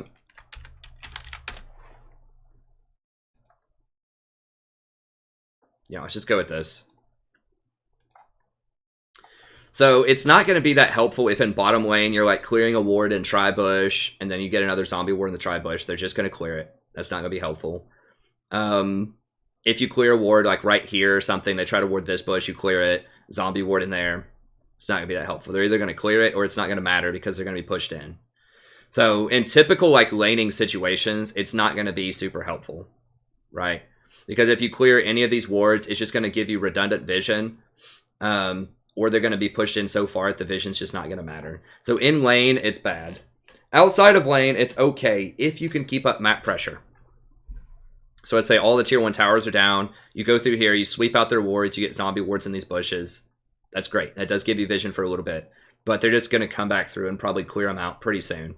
You can use that to bait, though. So if you clear a ward here and you clear a ward here, you know, you can use the zombie ward to bait. So just stand there, wait till they try to go clear it, then kill them. So there are some setup opportunities later in the game with zombie ward, but a lot of times it's just not going to be that redundant. Or if you like kill a ward here and you have like the biggest thing is if you kill it with a pink ward, which is how usually you'll clear most wards, you're just going to have vision, redundant vision. So you kill a ward here, get a zombie ward, who cares? It sees the same bush. You're over here, you're fighting for Baron, you kill a ward, you know, in these places, it's going to give you vision, but you already have control of the river, so it's not going to matter. So there are some champions where if you're really fast, especially early on, or like sneaky, then you can go ahead and get an advantage. Like if you ward deep in here early on, like you get a really early ward back here with your Sightstone in here, then when those expire, you get a zombie ward. So that can potentially be pretty strong. Or like if you ward here and they don't, and they're like right here and they just don't ever check this, then you get a zombie ward here and you can see if the jungler is doing this, as long as bot lane doesn't check this, which is really rare, or jungler doesn't check it. So if you're on like red side and you can manage to get a ward in here and they just don't ever look, it can give you quite a bit of extra vision. So there are some spots where it's good. It's just a lot more situational than I thought, because so often it's just redundant, or it's like gives you extra vision in an area that you already control. So it's good, but it's best on champions that can get in there deep wards, champions with that are going to be getting mobility boots really early, like Alistar, Blitzcrank, and it just are relatively safe to go ward, or like Rakan. You can go ward deep in their jungle early on. So that's when it's really good. If it did give you that extra ward, that would be really good. I'd get it on everybody. If I just had a way to not make the vision redundant, if you got the zombie ward as a ward in your inventory temporarily and you could just put it wherever, yes, very good. But it doesn't have that ability yet. Maybe in the future. But for right now, it's okay. It's good, but it's situational. All right, so it's good on a lot of people, but it's situational. Also, Ghost Poro, like I was going to say with Zombie Ward, it's good on champions that don't have a good AP ratio because your other choice is going to be Eyeball Collection, which gives you nice AP. But if you're on a champion that doesn't have amazing AP ratios, like Leona or Braum or something like that, then Zombie Ward's just going to be better because, you know, you're not going to be able to make a lot out of the AP. But on someone like Zyra, you'd probably want Eyeball Collector because you have a really good AP ratio. Or Sona, you have really good AP ratios and you can leverage that well in the game. But, you know, so it's a more interesting trade-off. I had thought originally Zombie Wars is what you take every time, but that's actually pretty interesting trade-offs in this tree after practicing with it a little bit more. Ghost Poro is trash for supports, so I thought it was going to be trash overall, but I think it's like undercover actually quite powerful for solo laners. It basically gives you a free permanent pink ward as a solo laner. So, you know, one of the problems if you are a mid laner, for example, is obviously there are a ton of different ways people can gank you, right? And you don't want to spend all of your money on wards. You can't get a Sightstone or anything like that, so usually you only have a control ward and just your dinky little 1-minute wards. Now, you can use your 1-minute wards in conjunction with Zombie Ward so that when they time out, then you get extra wards. So, Zombie Ward is decent for mid laners who go Domination. So, a lot of mid laners are going to use Domination, right? Because they're going to want Electrocute. So, this is very relevant. So, they need to find something to do here. So, getting that extra vision with Zombie Ward is nice, but Ghost Poro also gives you a permanent, unclearable, basically, ward in one of your bushes. So, like, they can walk in and make it run away, but you can always, you know, once they leave, you can just walk back in there or just walk somewhere else. So, pretty much, and it never times out. So, pretty much you can come down here, like, put a Ghost Poro right here in this bush, and then you can use your 1-minute ward on Raptors to help out, like, to help see if the jungler's doing Raptors, or you could even just put it over this wall if you want to. So now you have vision here, and you have vision here, and then you can use your pink ward up here if you want to. So now there's 3 different spots, and you can use your other 1-minute ward if you want, like over here. So there are 3 different spots right away that you can use with this. Now, another option, if you go Zombie Ward, you could put, like, you know, one of your wards here and one of your wards here, and then when it times out, it would give you a Zombie Ward for 3 minutes. So basically, you're getting 4 minutes of vision if they don't clear it here and here, and then you could put a control ward in one of these bushes. So that's a pretty good option, too. That gives you 3 total, like, spots where you can ward. But you get up to 4 total spots you can ward with Ghost Poro. So you have the Poro, you have your 2 1-minute wards, and you have your control ward. So, you're going to get more uptime, and they're going to be able to clear your zombie wards if they're onto that, if they know what you're doing. They're going to be able to take out your zombie wards. But if you can keep the zombie wards there, you know, you get 4 minutes of uptime versus, you know, the 1 minute uptime with your normal wards. Ghost Poro gives you infinite uptime. But it's decent. I think it's decent for warding. And then top lane, it would also be pretty good. So you can just put your Ghost Poro, like, you know, in the river bush, and then put your pink ward like in the tri bush or in the lane bush or something like that.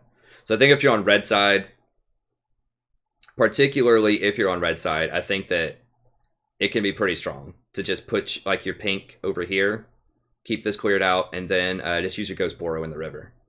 I think that'd be very strong. And if you're on blue side, you could probably just put your Ghost Poro here in the tri bush to make sure you don't get dove.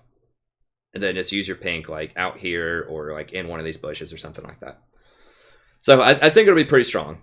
I think it'll definitely be better top lane, because top lane, they can just go in and clear out your zombie wards if you have them. But just having like that permanent like Ghost Poro in this bush on blue side would be so helpful, because it'll let you know if they're setting up to dive you. And on red side as well, just letting it sit right there would be really nice. So I think Ghost Poro is actually pretty legit on solo laners. As far as like bot laners, it could actually be decent.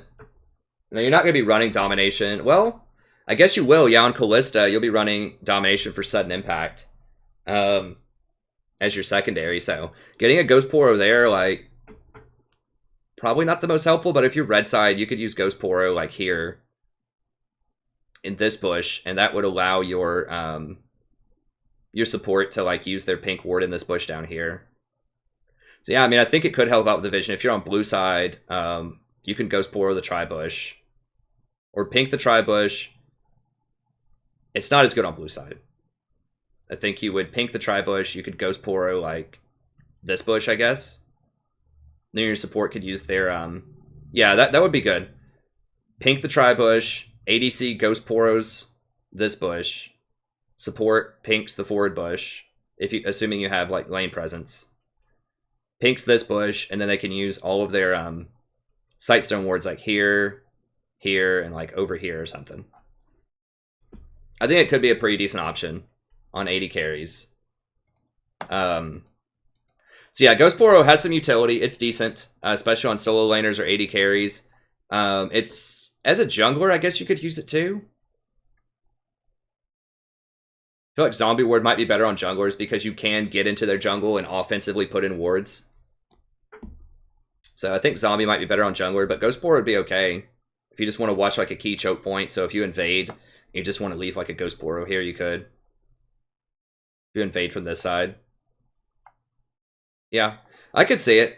Everybody but support. The reason that it's bad on support is because a lot of times you're going to be standing in bushes, and it's just going to pull the Ghost Poro into your bush. So even if you set up Ghost Poro like here on red side as a support, the second that you like stand in this bush, it's just going to come over here.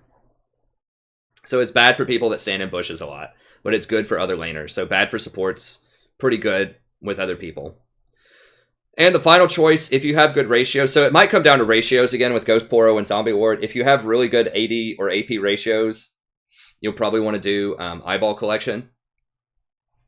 But if you have bad ratios, if you're just like a tank or something like that, you might want Ghost Poro. So what Eyeball Collection does is you get up to 20 stacks. Every time you're around a takedown, you get 2 stacks. And every time you kill a ward, you get 1 stack. If you get an assist on a ward, which means you either kill it or you get a hit on it, then you get an Eyeball Collection. So this stacks up, and it gives you a total of 18 attack damage or 30 ability power. That's very valuable. As the game goes on, if you think of like ability power, you're going to get like 650 gold values. That's very good. You could stack this really quick as a lot of supports, especially as something like a Sona. Because you're going to get so many kill participations a lot of times. So if you get just 10 kill participations, whenever that happens, boom, it's stacked. So, and every time you kill a ward or get an assist on an award kill, you don't even have to get the last hit. So let's say that you participate in like 8 ward kills by 15 minutes. Either you or your AD carry kills a ward 8 times, 15 minutes. Let's say 6 times. Let's not be too greedy. Let's say 6 times. You get 6, and then you just participate in a total of 7 kills. So maybe a couple bot lane, maybe 3 around dragon, and just a couple other randomly. You could easily have this filled up by like 15 minutes. So yeah, it's pretty powerful. So it doesn't do anything for you early game, but it's powerful in the late game, and that's enough gold to where I think it overshadows, if you have a good AP ratio, I think it overshadows Zombie Ward and Ghost Poro. So this would be the default on like AP supports or supports with high AP ratios, including Sona, including something like probably Janna, maybe Soraka or Karma. But Eyeball Collection's definitely worth considering most of the time. It's really strong. It's a good stat stick. 80 carries for the same reason. You have to decide, well, would you rather have 18 attack damage, which is really strong. I mean, attack damage I think is worth 35 each.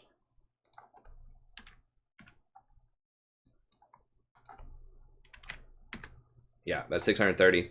Attack damage. Would you rather have 18 attack damage, or would you rather have this extra vision control, particularly early on in the game? Maybe against really dangerous early game gankers like Xin Zhao or Lee Sin or something like that. Maybe you'd rather have Ghost Poro. But against a farmer like Master Yi, maybe you'd rather switch over to get Eyeball Collection. I think there's definitely interesting choices to be made there. So yeah, pretty good stat stick. Let's talk about the hunters real quick.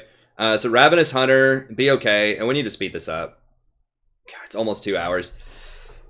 It's going to take so long to go through all these. But I'm just trying to walk you through all these scenarios. I knew this would take a long time, but let's see if we can keep it at 2.5 hours. So Ravenous Hunter, pretty interesting. Can give you up to Now you have to get the kill on this one. That's worth noting. Okay.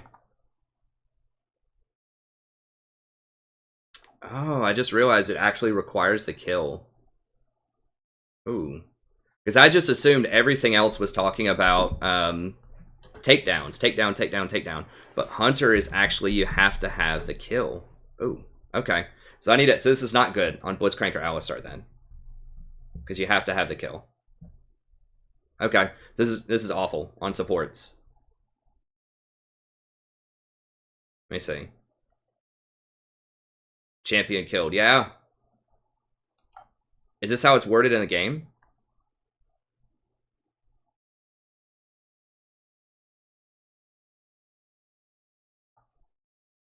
Huh. Let me see really quick if that's how it's worded in the game, or if that's how... Because that seems really weird to me that they would call it kills when everything else is worded as takedown.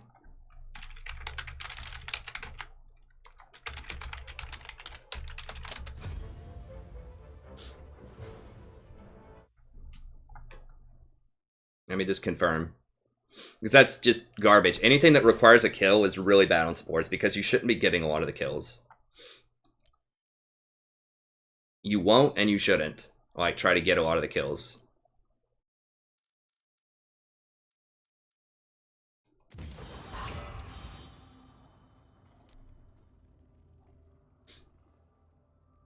No. Okay, it's worded incorrectly on the wiki. Okay, so it says, earn a bounty stack the first time you get a takedown on an enemy champion. Okay, so it is kill or assist. Okay, so it's worded poorly. Okay, so is viable. It is viable on supports. So the wiki has it. It's mislabeled. This does say takedown. Takedown means kill or assist. I was about to say, I thought they were moving away from that model where you had to get the kills because it just causes so much like rage. It's just really bad for the psychology of the community to like make it to where you have to get the last hit. You have to get the kill to get the bonus. Okay, so it is takedowns. Okay, so all of these are technically viable on supports then. Okay, so Ravenous Hunter, this is going to be very situational. It gives you spell vamp up to 12.5%. It's not a very good stat on supports. Like, it could be good on someone like a... and it's only 1/3 for area of effect stuff. So it'll be good on someone like Vladimir, be good on Swain. They aren't going to have really high kill participation for a lot of the game, though, until the lanes break. So it's going to take a lot longer to stack that than someone like a support or a jungler who gets to roam a lot. Yeah, very, very situational. There would be a couple of champions, Swain, Vlad, maybe a couple others, but overall, pretty weak compared to the other choices. Mundo. Ingenious Hunter. This is situational. This is interesting. I had seen a Soraka that ran this the other day, and if you're gonna use a lot of activatables, so if you're gonna use things like Redemption, Locket would be the best uses, and then that has a really nice combo with your Sweeper and with Ruby Sightstone. So if it's a champion that's going to get Ruby Sightstone, which gives you an additional 20%, you can get up to like 60%. And then if you run in the Inspiration Tree, you can get 65. It's not worth running in the Inspiration Tree to get the extra 5%. But you can get 60% pretty legit if you just go the Domination Tree and then get Ruby Sightstone. So 60% cooldown on Redemption is really sweet. Because not only does that affect where you are on the map, but it also affects... You know, it's a semi-global item. It has very, very long range. So you can just throw your Redemption and just try to save people a lot. You don't have to worry about the cooldown as much. That's going to take it down to, like, less than a 60-second cooldown. I think it has a 2-minute base cooldown. So that's really strong. And then, yeah, you could actually run... like, if you run Revitalize... You wouldn't be able to get this and Revitalize, probably. Because you're not going to go down this full tree... It's interesting. You'd have to give up Revitalize as Soraka, which is the Resolve tree, to get this. But, like, you could go... Like, Zombie Ward, Ingenious Hunter, maybe, on Soraka. Because that does lower the cooldown on your Sweeper, as well. So you get 60% off your sweeper, so you'd be able to sweep like every 20 seconds or something, which is really strong for clearing out wards. So that would give you a chance to get more zombie wards down. So yeah, I could see Soraka running this with Zombie Ward and Genius Hunter. So there are a few interesting connections. Like another one would be if you got like ZZ Rock Portal, you'd have like 1 minute on the portal, so you could put it up in 2 different places at once, 2 or 3 different places. So maybe on like a Singed or something, or a new deer that wants to run ZZ Rot. Yeah, you could have a new deer that like runs Ingenious plus Zombie Ward, and then gets like ZZ Rot as like a 3rd item or something. You can run around, just clear out all the vision, drop ZZ Rots just all over the place, and just be like a super pest. So ZZ Rot's best on a split pusher, and then you could run, if it's a split pusher that uses Domination, you could run this. Although Relentless is very good for split pushing as well, because it lets you rotate faster, a lot faster. But this could be pretty good on champions that don't necessarily care about rotation as much, and if they're going to get like core items that are pretty strong. So like particularly Redemption. So like Sona. I guess you could run this with Klepto Sona if you don't want Revitalize. I don't know. If you run Airy Sona, this would actually be pretty good though. Airy Sona, Airy Soraka. If you have Airy, then you're going to want to go into this tree anyways, and you could probably just take Zombie and Ingenious. It's pretty legit. On Soraka, I think is the most legit one because she wants the extra health from something like a Ruby Sightstone anyways.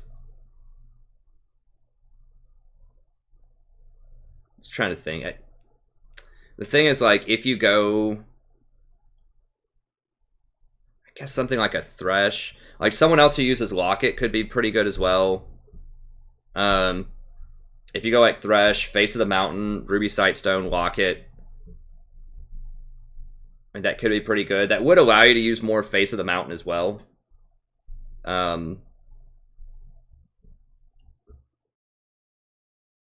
That's pretty decent because like it's pretty garbage right now. Eye of the Equinox, it just costs too much gold, so a lot of the tanks who get Targons will eventually upgrade it into Face, and then they go Equinox or Face Ruby. And so Face Ruby Locket with this could be pretty good. Locket doesn't have the semi-global presence as Redemption does though, so it's not like as impactful, but it's a lot better if you get it early on, especially if you have bonus health. So I could see going down like the Resolve tree or something on someone like Alistar, and then getting Domination second, and getting something like Sudden Impact and Genius Hunter. That could be pretty legit with some builds. So this is intriguing. This is intriguing. I think especially if you're going to have at least 2 item actives, I think that this could be pretty good. Does that doesn't slow, does it? Or does it? Hold on, let me see. I'm kind of learning stuff also as I sit here and like work my way through these things. Oh, thank God. I'm gonna have to go grab some pizza really quick. Looks like my wife just finished pizza. I'm dying here. I've been prepping for this all day, and this is gonna be like a 2.5 or 3 hour video, and I haven't eaten anything. Like I've been doing research for this for probably 3 or 4 hours today, writing up this guide, and I've got a stream right after this. So let me see. Auto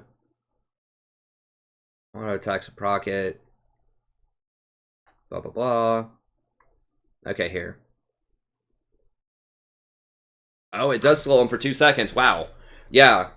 That would actually be a pretty good combo with something like Alistar, because you're going to get extra health out of the Resolve tree, and one of the big problems with Aftershock is it takes 2.5 seconds, and so champions are going to be able to run away from you before you get the extra damage, potentially. So I'm just thinking you go in, you engage, you do like a WQ combo on someone like a Vayne, you knock her up, you have Face of the Mountain active, you knock her up, she rolls away, she might be able to sneak away from you before you get the Aftershock proc, but with this slow,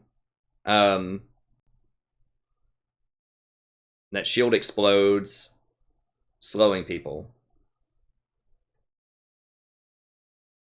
Does it do damage when it... I think they took it away. It used to do damage when it exploded. But now it just slows. Oh, it does take 4 seconds for that to go off. That's not like a mega combo, but that's still pretty good. Because you could go, you know, potentially you could rush like Face, Ruby, Locket with this. And be pretty decked out. Like that would give you a lot of extra HP. Like all of those give you a ton of HP. And then you would have, then that would help give you the extra bonus Locket. So the Locket, let's see, so it gives you this amount. So let's say like if you get all of those things by like level 9 or something like that is supported, it'd be 18% of the caster's bonus health. It would go on a like 45-second cooldown or something. Like 40-second cooldown with Ingenious, assuming that you have it stacked. Level 9 would be a 236 shield plus 18%. You're going to have at least 2,000 something health. So let's just say 2,000 health, if not more than that. So that'd be 360 plus 260. That's like a 600 shield on everybody. So it's going to be like a 600 or 700 shield on everybody.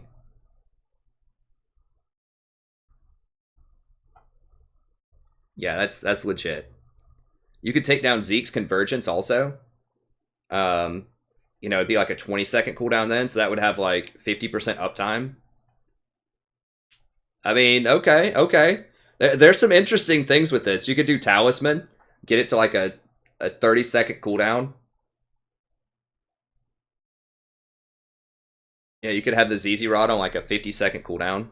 Like a split pusher. It's interesting. It's interesting. I think people will find ways to do it. I mean, the most obvious thing I can think of is, you know, the tank supports that want to go Face, Ruby, Locket anyways. And that's a pretty standard, like, tank build on a lot of champions. So Face, Ruby, Locket would be a combo. Or if it's something like an Airy Soraka, then you could go... maybe, I mean, I guess you could even go Talisman on her. That does help her escape, and that does help people engage, especially if it's 50% off. I guess you could go Talisman, Ruby, Talisman, Ruby, Redemption.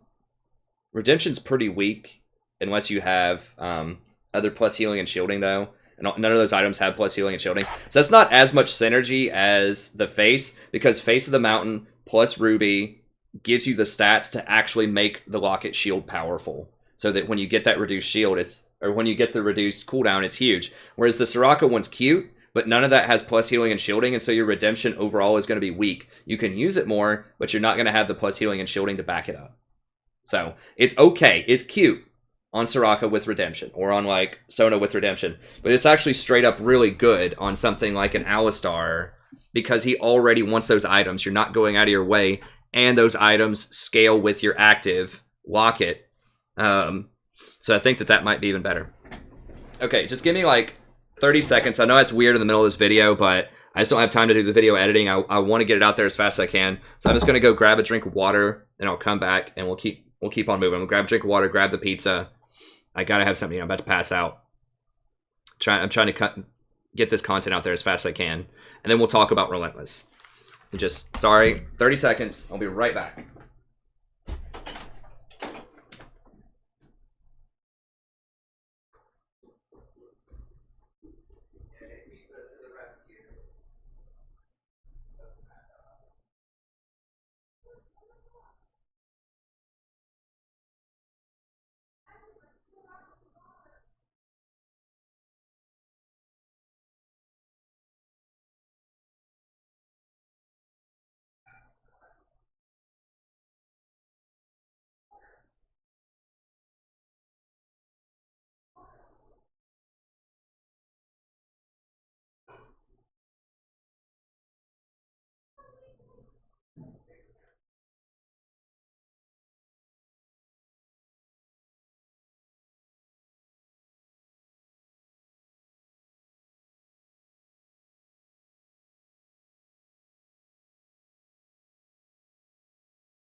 Okay, we're back. Sorry about that. Like I said, I'm about to like pass out on camera, but I've been working just more than just an insane amount to get all this ready for you, and I want to get it done before the stream. So I'm gonna have to eat a little bit of this here. I'll try to like cover my mouth when I'm eating, but just kind of talk as we go here. Okay, so Ingenious, pretty cool interactions. I hadn't thought of. I just thought of it. Kind of worked my way through it a second ago.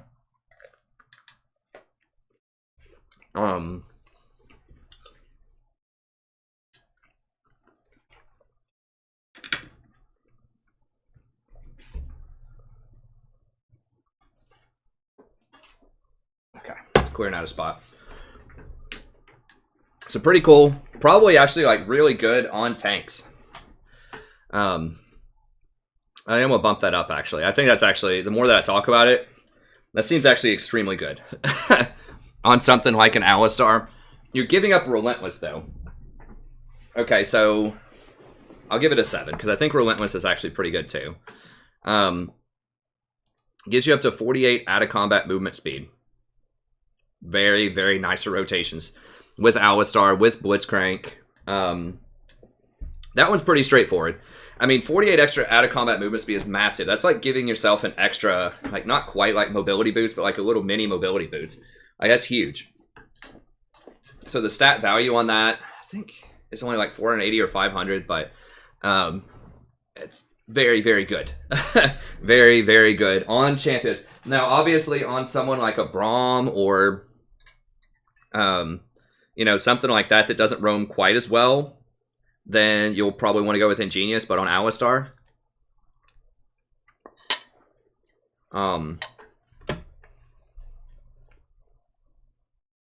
Alistar, Blitz, Thresh, all of these roamers, you'll want Relentless. Tom Ken should love Ingenious Hunter. So there are a few things in there that'd be good. Leona'd probably like this instead. So this is good. Domination is probably one of the better trees in the game. I think there are a lot of very interesting sort of build paths for that, so it's great.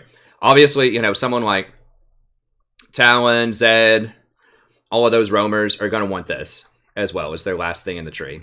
That's just super strong. So that's probably the one you're going to see the most.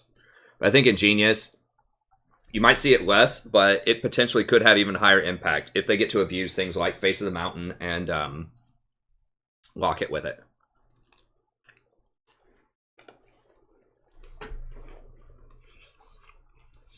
Okay.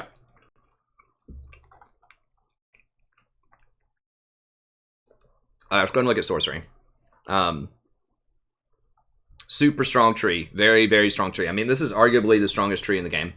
It's either Domination or Sorcery. Both of those are just through the roof powerful. So Airy is overpowered. Okay, this is like right up there with Press the Attack. This thing is ridiculous. And you know it's ridiculous when someone like Riven is taking this. I swear to God. I mean, if we look,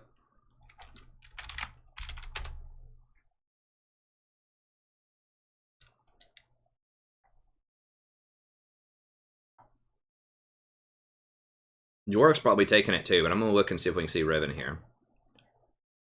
Riven is very powerful right now. Don't let this 48% or whatever rip. Don't let this 48% fool you. I always have people say, oh, well, that champion's not that good. It's only got 48%. Or, oh, man, this champion's overpowered. It's got 55%.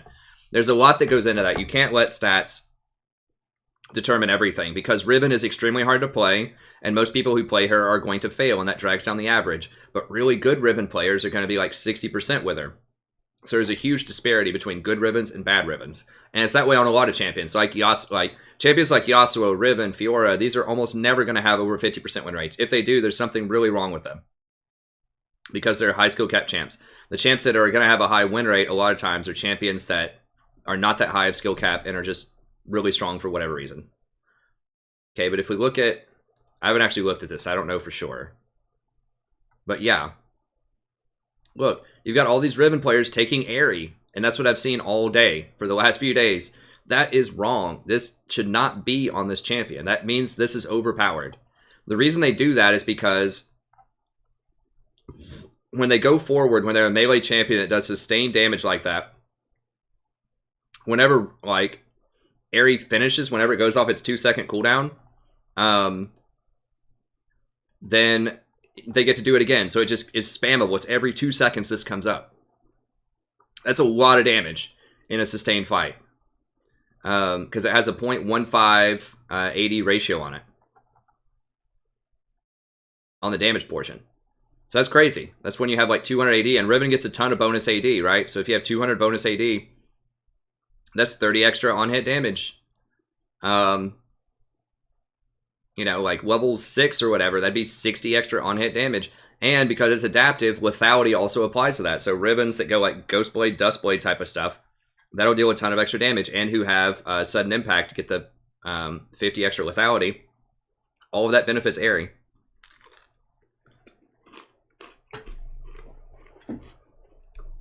So she's really good on sustained damage. But she's also good on poke champions in lane. So, you know, champions like Sona, obviously. But it's any damaging. You just have to auto-attack them. So it's like Sona with Aerie is really powerful. Zyra with Aerie. Caitlyn with Aerie. You know, anything that just can auto-attack people does a lot of damage. And it only has like, it's 2 seconds when it stays on, and then it flies back. If you get close to them, you can get this on like a 4-second cooldown. So if you compare this to something like Comet, does 20 to 60 with a 0.10 on basically a 5-second cooldown, versus Comet, which is a 20-second cooldown and starts at 35. So Comet is not even twice as strong as Aerie is. And it has a cooldown that's like 4 times as long. So that's the issue, is this is just so strong for poke champions, and it transitions to be really strong for healing, shielding champions later too, right? So when you transition later to Soraka, or like Sona, then all of a sudden you're getting a 30 to 80 shield that has a 0.25 ratio. And since you're right next to your allies when you're healing them a lot of times, it comes back very quickly. So it gives you a ton of extra healing and shielding in combat. Now the shield only lasts for 2 seconds, but still, it's really good. So it's great early game, it's great late game, it has great scaling. It's just ridiculous. This is like right up there with Press the Attack, as most overpowered thing right now. I think they're going to have to give her an internal cooldown where you can't send her out again, even after you pick her up, for like an additional 5 seconds, at least.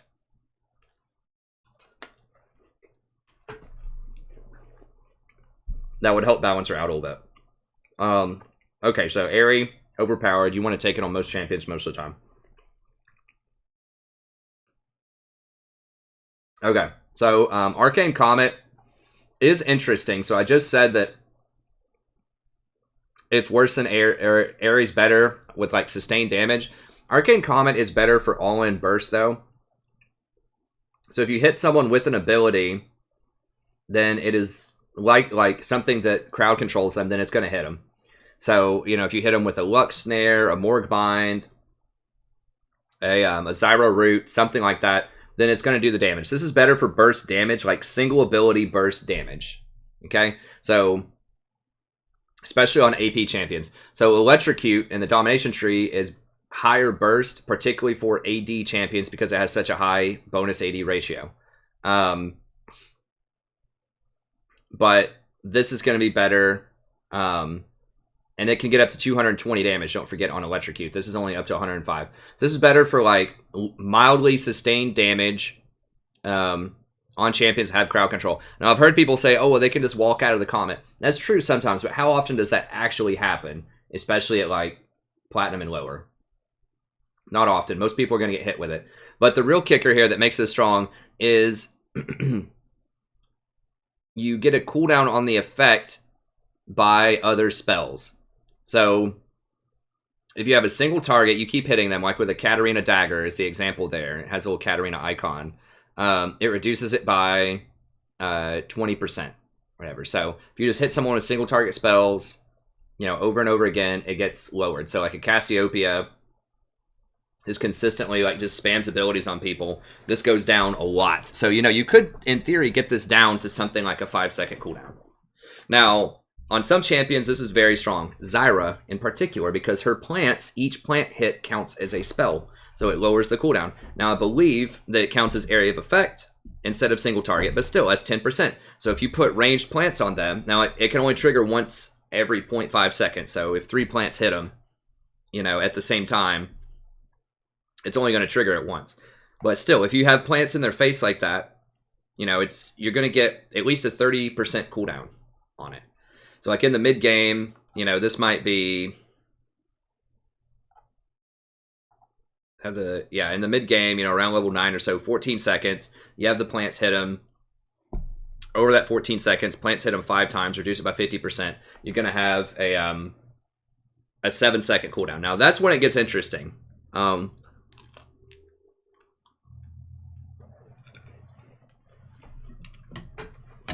So that's not that much longer than Airy. A little bit. But it's also like double the damage of Airy. And don't forget that it also does area of effect damage. So if there are 3 champions standing right on top of each other, it hits all 3 of them. And with Zyra, when you hit a bunch of people with roots, cast your plant, and then just like all in with your ult, usually there's going to be a lot of people standing close to each other, and those plants are going to be going off, hitting people. So, and you're going to be auto-attacking people too.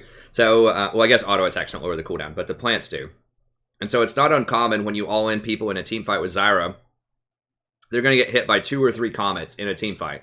And it could potentially hit multiple people. So if you talk about this thing hitting like 3 different people, that starts to add up to a lot of damage over time. And Zyra has a lot of penetration. Yeah, and it's a lot of multi-target spells anyway. So it complements someone like Zyra perfectly. So I think Arcane Comet's way better on Zyra. And there are some champions that just want better all-in burst. Or champions that do dots, like a Malzahar. You know, his Malefic Visions, it's damage over time, so it's not going to be as much. But still, it'll lower it by a pretty decent chunk. And his minions would lower. So if his minions hit people and his Malefic Visions hit people, then it's going to be a lot of reduction.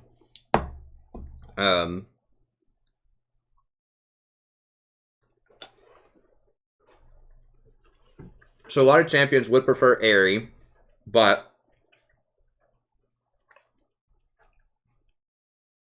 there are some, particularly those with pets, that would probably prefer Arcane Comet. Phase Rush is the last one. Just don't build that.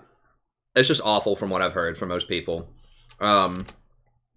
It's not the same as the old, whatever it was called, because it takes 3 different hits, not spiking them below a certain threshold of health.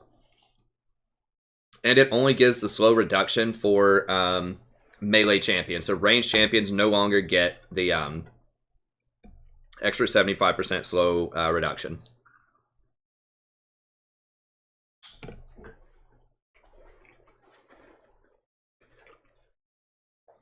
So overall, it's pretty weak. Sorry, once again, I have to eat. I'm about to pass out.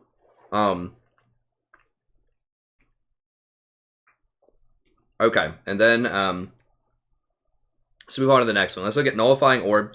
This is primarily what you would pick as a counter pick against a very heavy magic damage lane.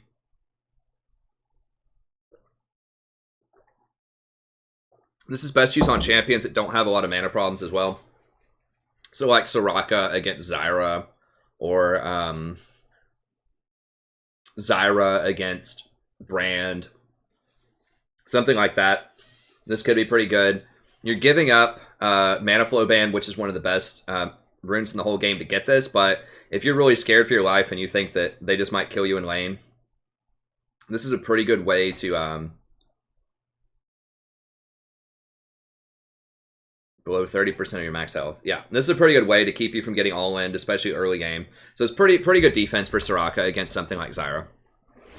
So mostly used as a counter pick. Mid lane, I guess if you're not running the domination tree for some reason, then I guess you could pick this up. Maybe you could pick this up as a secondary against something like a Syndra or an Annie. That could be pretty decent. It does have a long cooldown, so you know, there's that. But I still think that, you know, every minute or so that coincides with a powerful ultimate like a Syndra ult or an Annie ult or a Zyra ult, this can be pretty good. All right, Mana Flow Band. This is deceptively really powerful. So I did some math here for you for Mana Flow Band. If you have something that has a spell cost of 70, You'd use this once per minute to refund the 70, and if you're missing 200 mana when you cast this, it equals about 7.17 mana per 5. That's about 2 1/3 Fairy Charms for Sona, which is nice. You know, it's like a 280 gold value. But it's even stronger on champions that have low base mana regen. So some of these mages like Zyra, they do not have very strong mana regen. Zyra, like Lysandra, Brand, anything that's not really like a utility support is going to have low base mana regen. So if we look here, so something like Janna, we can look at Janna, Sona, these are going to have like a 12 base, 11.5 base, which means they scale much better off of Fairy Charm. So a Fairy Charm on them is 25% of their base mana regen, so that's going to give them an extra 3 mana per 5. So it's pretty good on them. But if we look at something like Brand, he only has an 8. So, you know, 1/3 of that is going to be like what? Or 1/4 of that's like 2.25, something like that, 2.25. Which is lower than 3. So it's okay. And then there are some champions that are only going to have like a 6 base. Not sure, like maybe Blitz, something like that. Blitz is an 8.5. What's Alley's? 8.5. Maybe they raise some of these. What's Annie's? I know there are some mages that have like a 6. Yeah, 6 mana regen. So that means they're only getting 1.5 out of that. That's gross. So these champions have a really hard time regenning, specifically at the support role, because support relies very heavily on Fairy Charm regen. Now, there are other roles that will get things like Morellonomicon, Rod of the Ages, they'll get blue buffs. All of this helps them out. So even if they have low base mana regen, it's fine because they increase their total mana pool through things like Rod, Morello, and then they have other regeneration effects like Morello, like blue buff, stuff like that. But supports rely on the mana per 5. So this opens up a space particularly for supports that don't have high mana regen, such as Zyra, Brand. Brand really loves this because he has really high mana costs and he doesn't want to get Fairy Charms anyways. That's another thing is like Zyra, Brand, and them, they don't get a lot of Fairy Charms, right? Because their build is like they have to go Haunting Guise Sork Boots or they're just not going to do the damage they need to do to justify the pick, right? Because you're picking those champions for massive damage early on, especially at level 6, you need to have a power spike because you're going to get outscaled most of the time by Sona, Soraka, stuff like that. So they have to have that power early on or there's just no point in picking them. So this is who it's best on, those champions. And champions that have really high cost. Now this is good on Sona, even though she has high base mana regen. The fact that you can refund her W that's like 100 mana is massive. So this looks pretty innocuous, and I heard a lot of commentators saying, "Oh, this sucks. Like you can only do it every minute." If you add up the actual mana gained, it is a lot. It is a lot, and that's only assuming you're missing 200 mana. So let's say that you're missing, 300 mana. Let's go 400 mana. Let's say you're almost out of mana early on, right? So you're missing 400 mana. You're gonna get 8% back, so you're gonna get 32. And then let's say that you use it on a Sona W for like 95.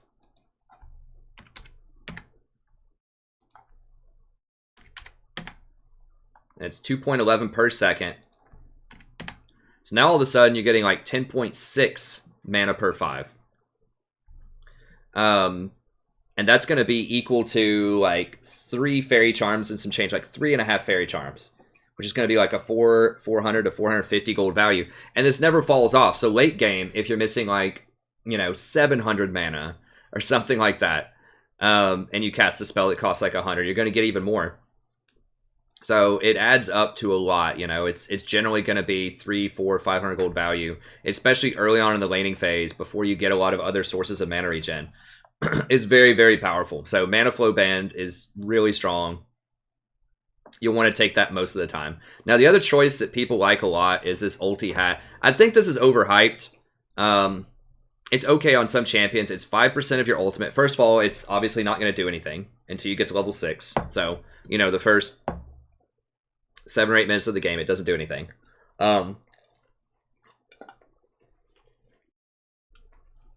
Most ultimates are 2 minutes.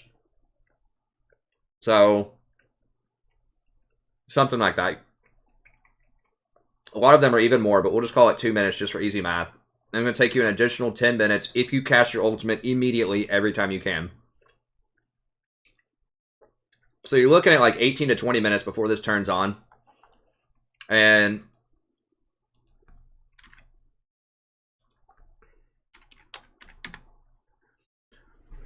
it's only 400 gold value at 20 minutes on one spell.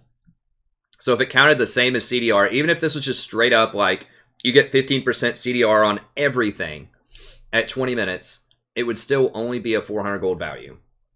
Just look at it that way. And so because it's your ultimate, it's only your ultimate, you know, this is probably worth closer to like 250 or 300. It depends on how powerful your ultimate is. Obviously, if your ultimate's like game-breaking, like super powerful ultimate, then that could be really good, obviously. But, you know, I've heard people saying this makes Karma like really OP.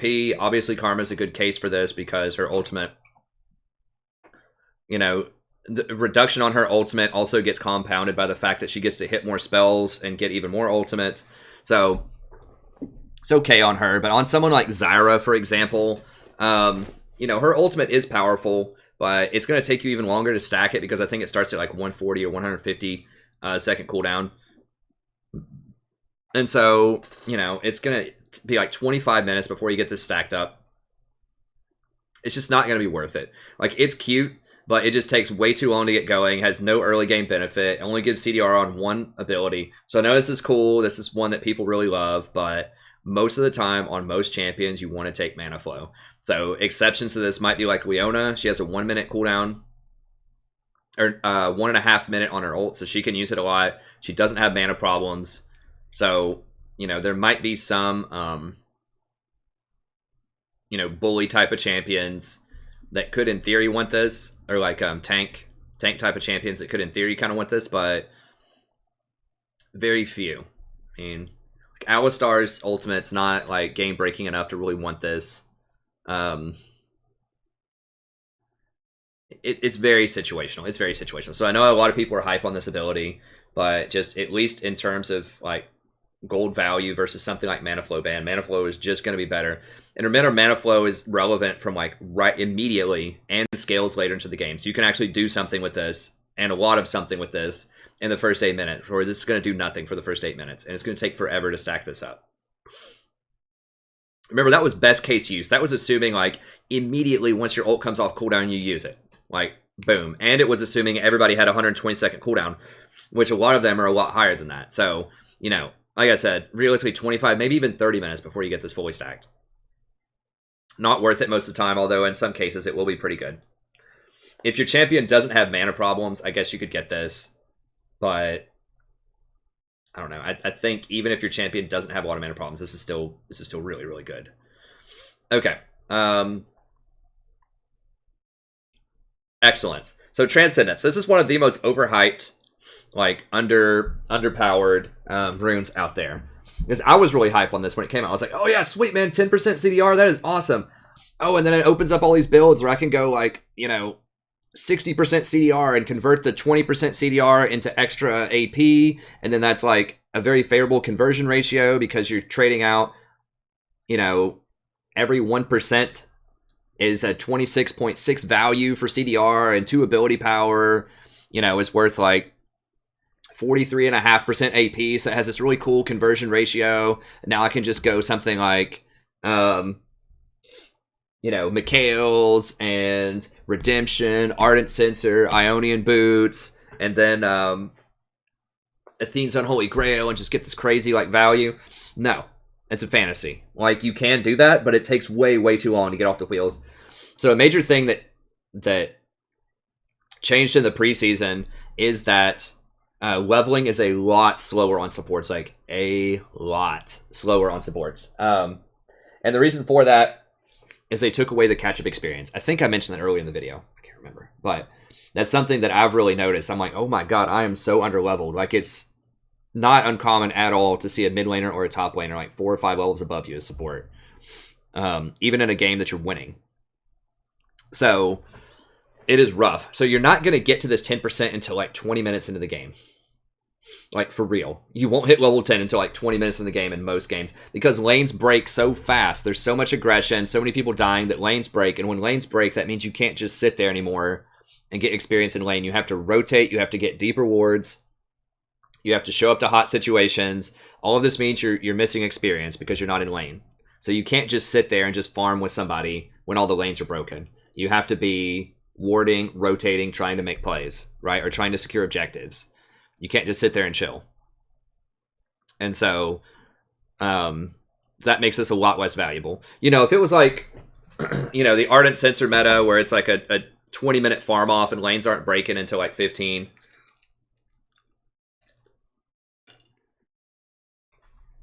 This might have a bit more viability, but right now it's just really rough.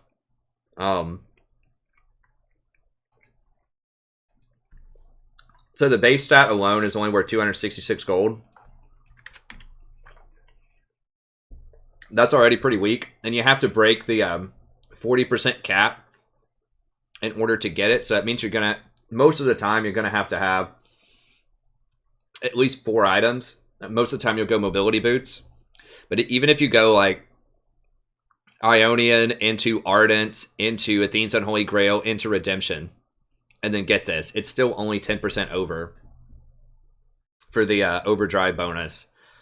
So it's just, it takes way, and you know, by the time you get all 4 of those items, the game's basically going to be over. You know, if you manage to get those 4, even, a lot of games I never complete, you know, 4 support items.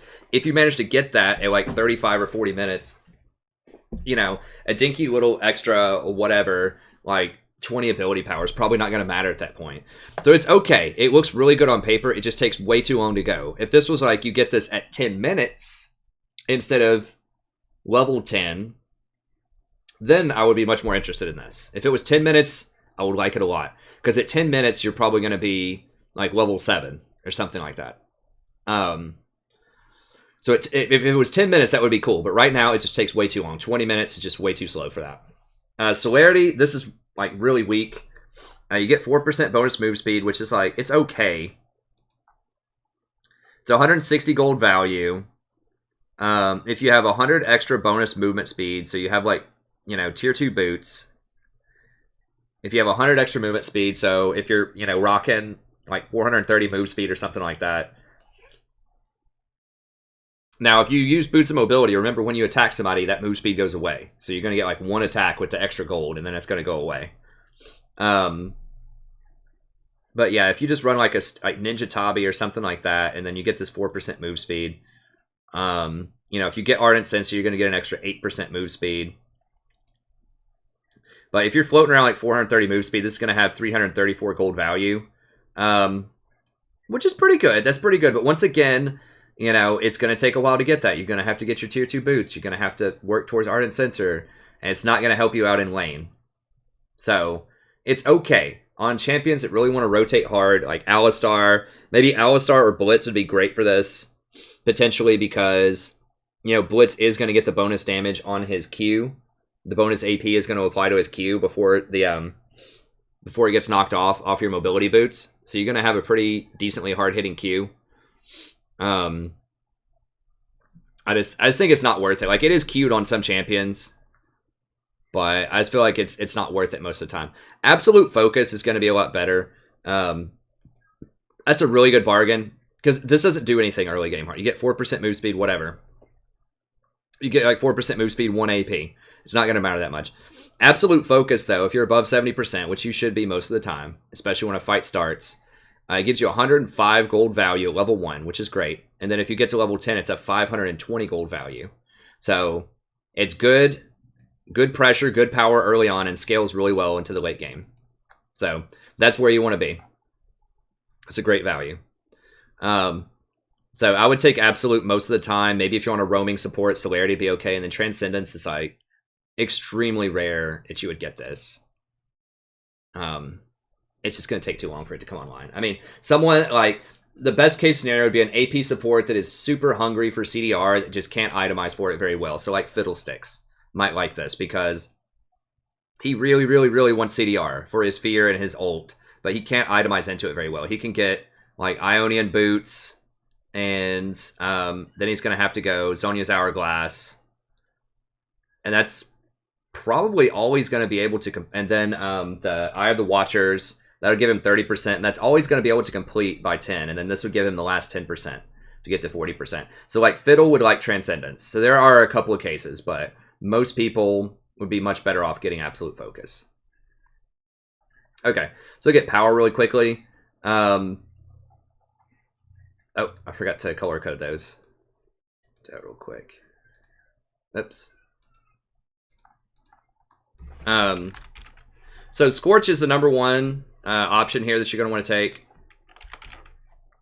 It gives you great laning power, so 30 damage, especially at level 1, every 20 seconds is really solid. Keep in mind it does not have a ratio on it, so it does not scale at all, hardly. So you just get bonus magic damage per 1 second, but it's really good for lane harass. So this is probably going to be the best one, because it's a very early game-centric meta. Water Walking is going to be pretty rare. On roaming supports, like a Blitzcrank, like an Alistar, Leona, you know, stuff like that, you're probably going to want to run... an option would be Water Walking. Now, Scorch is still good on Alistar and like these all-in champions. That gives you extra burst when you go in. So it's still legit on those champions. Water Walking is another one if you want to roam a lot. This is pretty good if you think that you're going to lose lane and you have... there's a vulnerability mid lane. So if mid laner's against something like a... I don't know, an Orianna mid, and you're up against like a Soraka bot lane, and it's not going to matter if you all in and Scorch him every now and then because you're just not going to be able to kill him in lane. Like if you have an Ezreal, if it's like Ezreal Alistar against like Soraka Vayne or something like that, you're not going to be able to kill him early. Like it's going to be very difficult unless the Soraka really screws up. So if that's the case and you're just like, well, whatever, I'm just going to rotate and try to make some plays, just go first buy mobility boost and just run up and down that river, just push them in. And then just run up and down the river. Again, that extra 25 move speed is really nice, and it does give you some extra AP for damage. So, you know, on rotation supports, this could be pretty good. Alistar, Blitz, that type of thing. Especially if you're in a lane that you just can't kill people in, like Soraka, Sona, something like that. And like if you have a passive AD carry. Okay, finally, Gathering Storm. This is going to be pretty weak most of the time. The lower your elo, the more powerful this is going to be.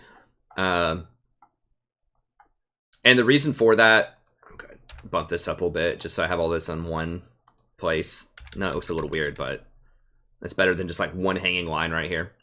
Unless, aha. There we go, boom. You know, you're only going to get, it's only becomes really viable at level 20, and then level 30 is when it becomes actually good. So you get 8 ability power at level 10. So that's like 160 value roughly. And then you get to 24.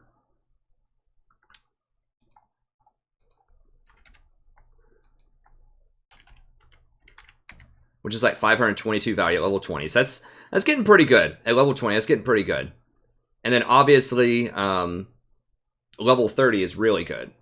You know, or 30 minutes in the game, rather, is really good. So then you've got your 1,000 gold value. So yeah, that's actually, that's really good. Like, if you think the game's going to go to 30, if you have a really high scaling team, and you're just not going to be able to kill people early, so you're against the Soraka, you're against the Sona, you're like, you know what, whatever, I'm just going to scale. So if you pick Sona, they pick Soraka, and you're just like, whatever, I'm just going to scale this out. Like Klepto Sona versus Klepto Soraka or something, then this might be a good option.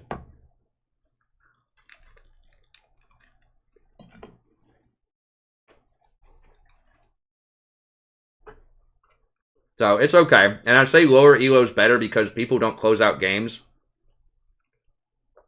in silver and bronze as fast as they do as, like, you know, diamond and challenger and stuff like that.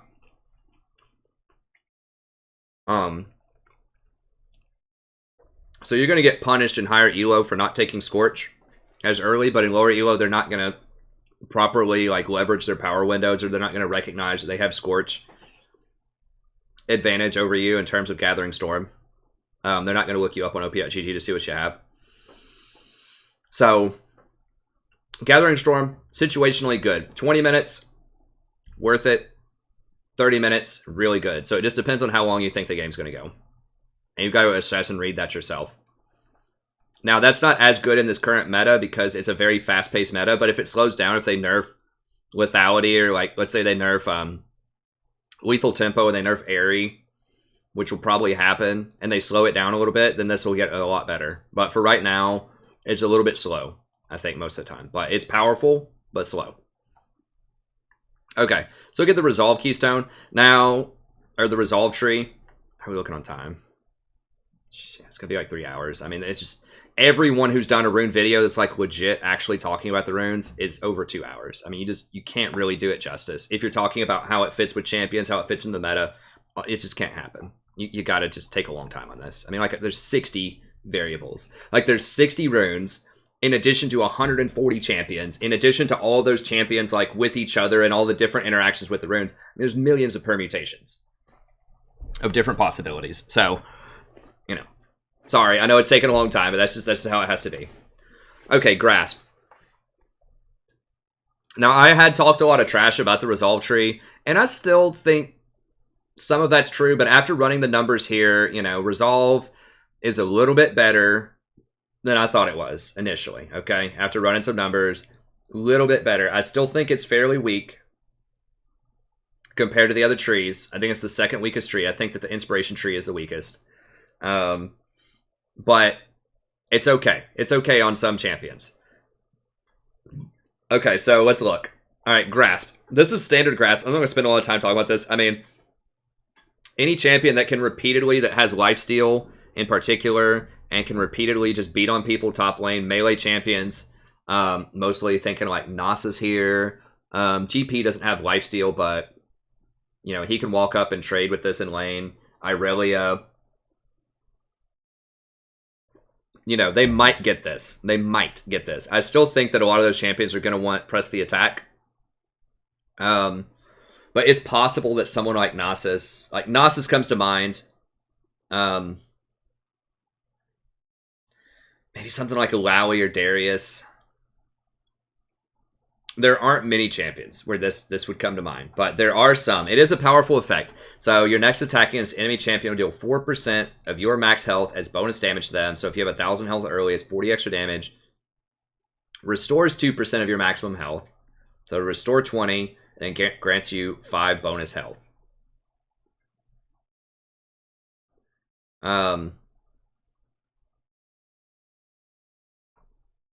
Yeah, it'll be okay on some champions. I think it's going to get overshadowed by offense on a lot of champs. I mean, on someone like Maokai, it'd be good. Just people that can heal in lane, that can actually walk up and get away with auto-attacking you, tank type of champions.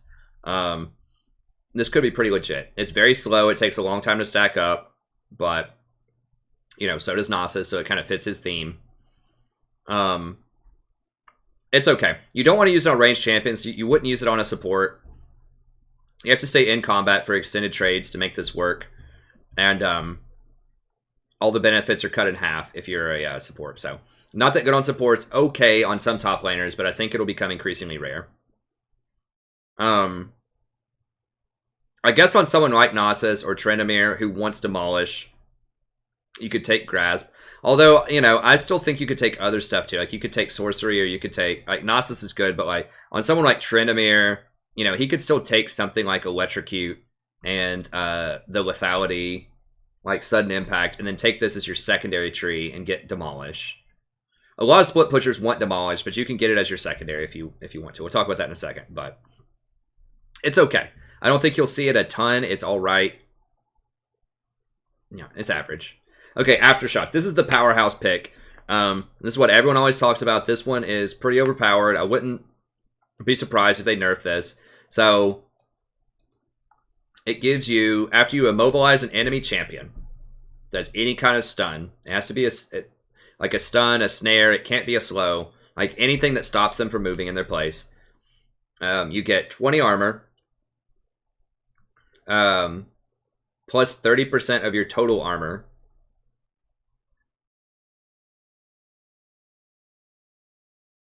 And it says total there. It doesn't say bonus. So if you have 100 armor, this will give you 30 armor plus 20. If you have 100 magic resist, it gives you, 30 plus 20.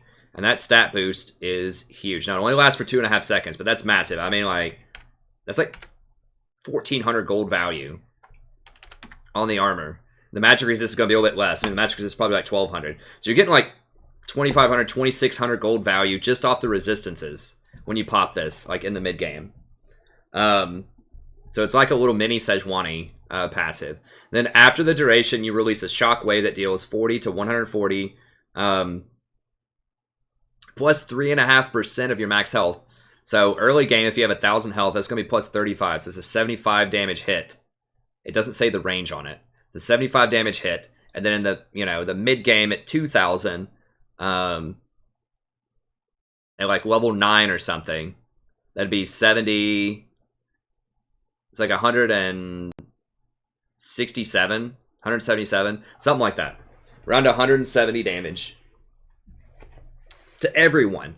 So that's important that it's different from just the Comet or Electrocute and stuff like that, because it can hit everyone. Comet can hit everyone around you too. But it's, in other words, it's pretty respectable damage when you land it, especially in the early game. When you have like 1,000 health, because you're going to be taking Resolve, you're going to get probably Targons early, you're going to get Sightstone early. You'll easily have 1,000 health. And being able to do 75 extra damage on a 20-second cooldown, that's like half the cooldown of Electrocute also, is really nice. Now, the one drawback, remember, it takes 2.5 seconds to activate this, right? So you get these bonuses for 2.5 seconds, and then this pops off after that. So it can hit both people. It does big damage early, but they can avoid it.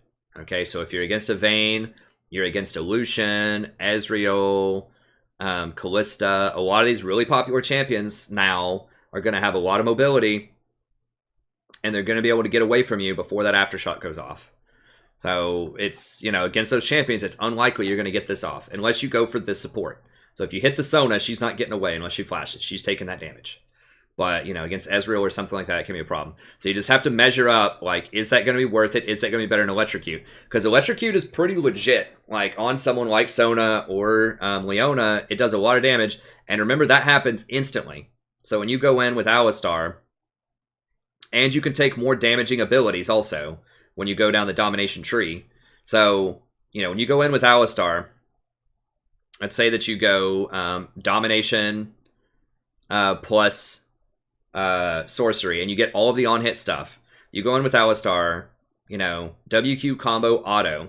Okay, that's going to proc Electrocute. That's going to proc Cheap Shot, because they're going to be disabled. So that's extra true damage. It's going to proc Scorch. When you hit that, that's another 30 damage.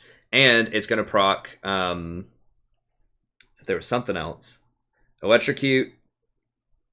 Yeah, Electrocute, Scorch, Cheap Shot. Yeah, okay, well, those three things. I might be missing something else, but it does a lot of spike damage. Their health bar goes, whoop, this disappears whenever you hit them with that. So, Aftershock is very cool, and in theory, if you hit one person or maybe even multiple people with the Aftershock, it's very good, and you get all these bonuses.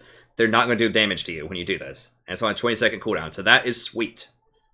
But if you really need to point-click and just try to kill somebody, like if you have a Draven and you're against a Twitch, and you just want that rat dead, level 2 with Alistar, Electrocute's probably going to be better for doing that. But this is going to be better scaling later into the game, and against immobile targets, it's still going to do quite a bit of damage, and it can hit multiple targets in a fight. So this is better than Electrocute most of the time on people like Alistar, Leona, okay? The question is it better to have the rest of this tree, or is it better to have the rest of the Domination tree? Okay, now this also gives you 140 health. Go in this tree, I believe. 130.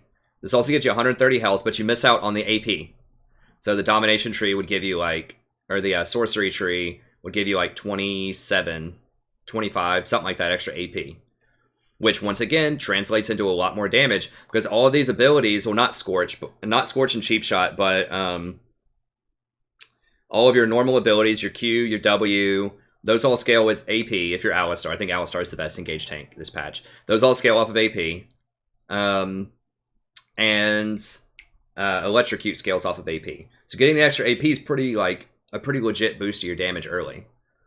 So it's worth thinking about. But Aftershock is the main attraction. If you go Resolve, this is what you'll go a lot. Very, very powerful. Cooldown 20 seconds. Might get nerfed. They might leave it.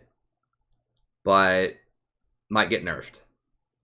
It's legit. I don't think it's as oppressive as Press the Attack or Airy.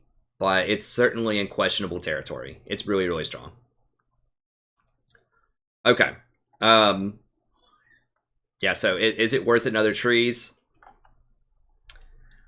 After doing the numbers, I think it probably is in most matchups, but certain ones, like I said, if you really want to punish hard and make sure that you're like securing some kills early on, then I still think that Electrocute might be better. Okay. Guardian. So this one's fairly weak. Because it has a 45-second cooldown. So it has lots of cool abilities. You know, whenever you're close to somebody, you get a shield, you know, for 20% of your AP and 10% of your health. So this just has, like, Taric written all over it, right? So that's 60. And then if you have, like, decent AP to start with, you know, like, let's say you have, like, 30 or something, it'd be 6. And then 10% of your... It's bonus health, not total health. Important to note, this is total health. Bonus health. So that's a much lower number. So it gives you like a cute little shield and you get some bonus movement speed. But it's a 45-second cooldown. Want. That's awful. You don't want that. That's too much. Like if it was a 20-second cooldown like Aftershock, okay. It's in the conversation. Maybe. I still think Aftershock would be better most of the time. This is still kind of legit though. But no, not with 45 seconds. You never want to take this. This is really bad. Not even on Taric. I'd still rather have Aftershock on Taric, honestly. Just hit him with your E, go in, get the slow, get the damage. Guardian's pretty try. It's just too long of a cooldown. Okay, so let's talk about the rest here. Unflinching, trash. Don't ever get this. I mean, you have to use a summoner spell, so this is going to be like basically like at least a 3-minute cooldown. And it doesn't give you any damage or any... Like, all it gives you is 15% slow resist and tenacity. What? Like, for that to be worth it, it would have to tell me, like, 50% tenacity or something. Like, straight up, it's cutting in half all of the crowd control on you. And then maybe I would think about it. But a summoner spell is so valuable, and you don't want to waste it just to get this extra crap. No. That's arguably the worst rune in the game. It's in the conversation. I said it straight up is. It probably is. There might be something worse than that, but you have to be searching pretty hard. Really bad. Don't ever get that. Demolish. So this is probably the best one here most of the time. So whenever you're within 600 units,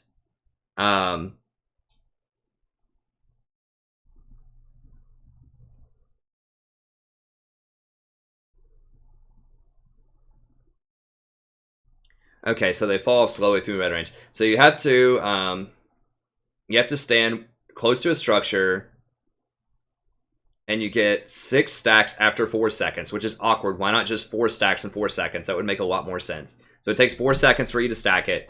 Your next attack versus a structure with the stacks deals 125 damage plus 30%. So it's basically like 425 extra damage early game, which is a lot. So most of the time, bot lane, this is not going to be that great, but if you're really aggressive and you push them out of lane, then you get one of these hits before you back. So every time you force them out of lane, then you get one extra just sort of wallop at the tower. It's possible if they're really low, you can push them back. So especially if you're like Alistar, and they are really scared that you might dive them, you might be able to stand within 600 for the 4 seconds and then just like walk up, look menacing, and then just get this hit and run away. So it's okay. It's not amazing on supports. Like, it's really good on someone like Nasus or Tryndamere or just some other like designated split pusher top lane who's gonna... Tryndamere won't get a lot of health, but something like Nasus will. So that can be pretty legit, like this with Nasus's Q, just like crush towers. Yorick would love this, like the new like crazy Yorick, who can Q towers would like this. So there are definitely some top laners that would really love this, but as a support, I still think this would be what you take most of the time if you're going down this tree, just because Unflinching and Font are just such absolute trash.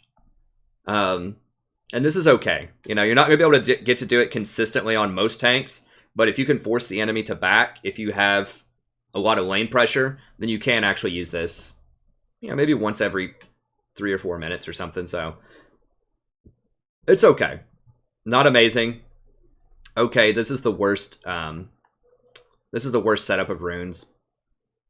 Maybe not in the game, but it's close. Especially for support, it's pretty bad. But it's like the best of the worst would be Demolished. Font of Life is trash. What you need to understand about Font of Life is that it's a worse version of Stoneborn Pact. Stoneborn at least used to give you 5% max health. The heal takes place over 2 seconds. That's what you need to know. It doesn't say it on this Wikia, but I checked it on the League client. The heal takes place over 2 seconds. Okay? So 1% of your max health, it's like, man, that sounds great, right? Like, that's okay if you have 1,000 max health to start with. That's going to be healing your 80 carry for 15 every time they auto attack. It'd be like, okay, that's legit. That's legit. No. Over 2 seconds. And what they did before is it was only like a 25% value or like a 33% value on hit. So that means that you would get, as soon as you hit somebody, you got, because it used to be 2% of your max health, I believe, over 2 seconds. Or like 1.5. Maybe it was 1.5 over 2 seconds. Well, let me just see. Instead of maybe this, maybe that. Let's just see.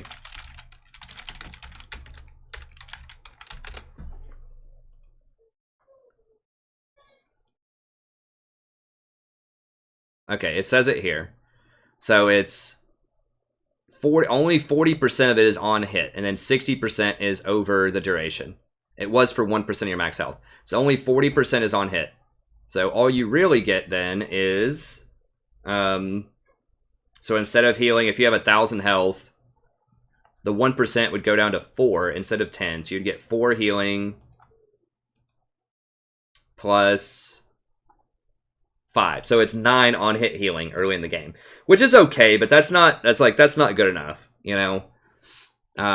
Most of your your impairment effects, your 80 carry is not going to get any more than like 1, maybe 2 auto attacks off. They have to like really be on it. Like when you go in with Alistar, you know, maybe they get 3 autos off before the enemy disengages. Like, it's okay. It's just like, it's super conditional and it's such a low amount of health. It's just really not worth it most of the time. You just take Demolish and just get in that extra hit when you force them to back, and that's it. This is just, it's really bad. You don't want that. I mean,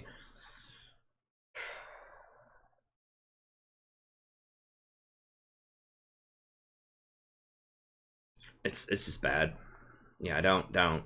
I mean, you can still get it on some champions. Like, the trick is, if you need an Ardent Censor, that was something that happened before when Ardent Censor was really powerful. You could use Stoneborn Pact. This is the only time I used it most of the time. You could use Stoneborn Pact to let someone like Fiddlesticks run Ardent Censor, or to let someone like Gragas run Ardent Censor. People who don't have a way to heal your allies, you could use Font of Life, because that healing counts as coming from you.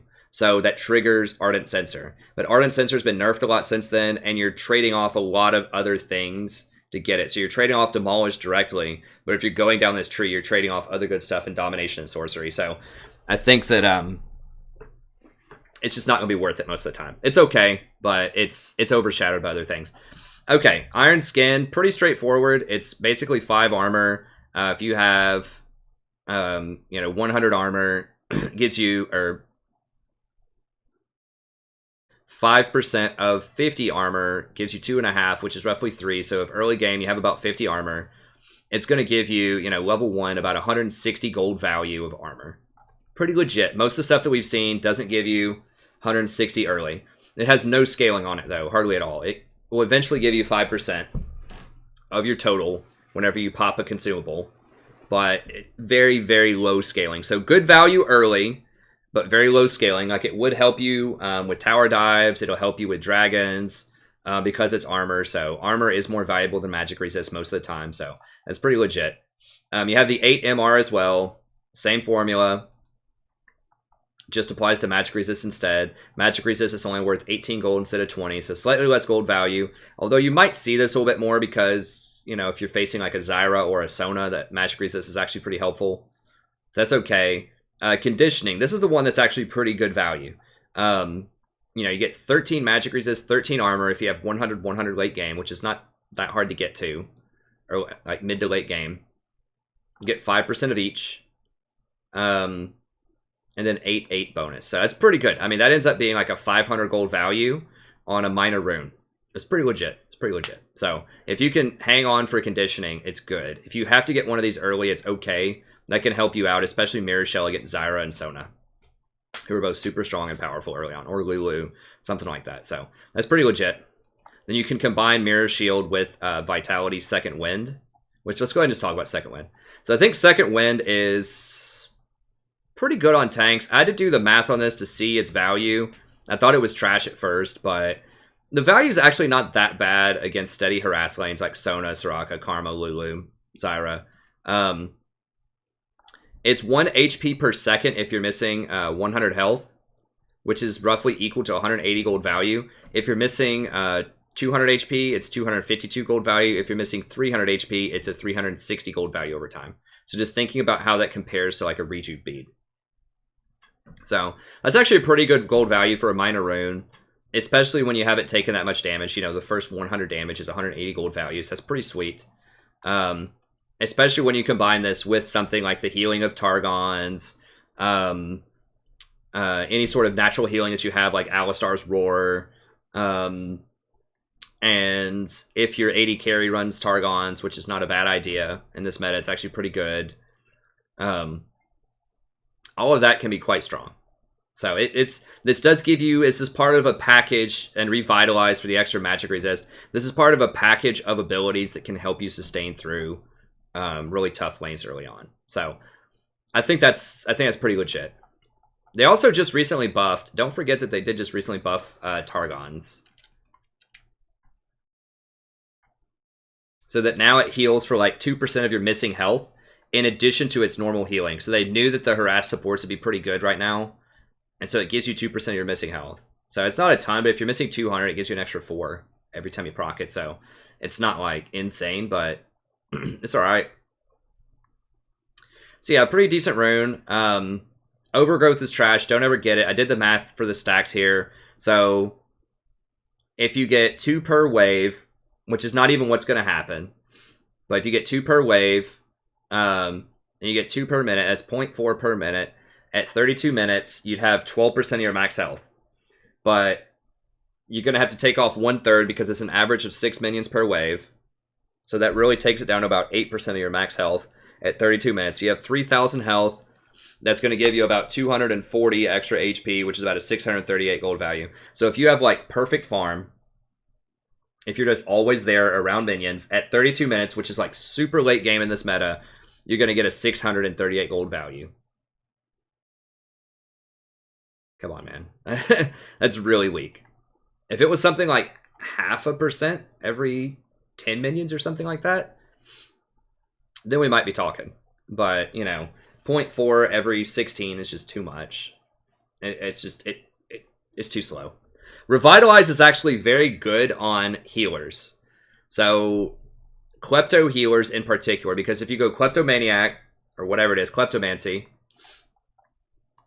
which we'll talk about that specifically here in a second. But if you go Kleptomancy, which is pretty good on some supports, particularly Sona, you go Kleptomancy, and then you go over to Timeless, you get 145 bonus health, and then you can use Celestial Body, which gives you 245 bonus health. So that gives someone like Sona, who runs Kleptomancy, a ton of extra survivability in the early game. You know, that'll send her at like 800 HP immediately, and if you go get part of your Sightstone, you're going to be at 1,000 HP. So that's really, really good early on. And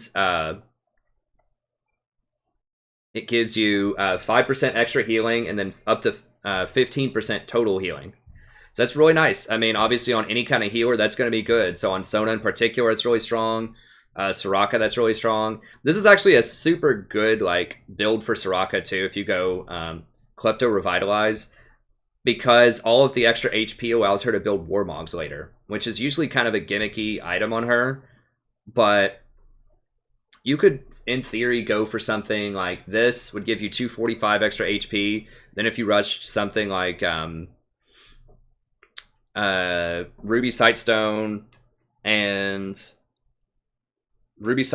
and Redemption, and then you go for like Warmogs or something, you could have it. So Warmogs is strong. It makes your heals a lot weaker, but it makes you a lot more, gives you a lot more survivability against assassins. And the extra regen is insane when you're sieging. Like, your allies are never going to run out of health.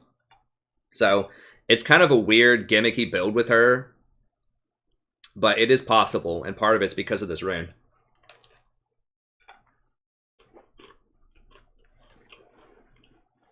So I've seen a lot of Koreans going for this build. If we look at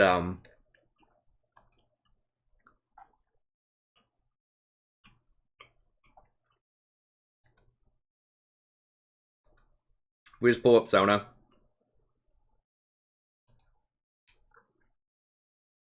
See if this guy's played recently. Oh, they're all switching over to Airy now.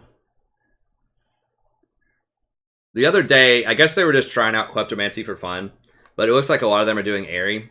Whoa, what?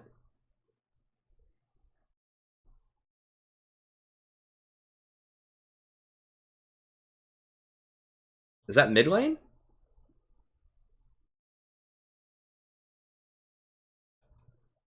Hold on. Oh, that's mid lane. Huh. Biscuit Boots. Yeah, Airy Scorch. Okay, so that dude's going mid lane. That may not be that bad because she did get the extra 9 armor.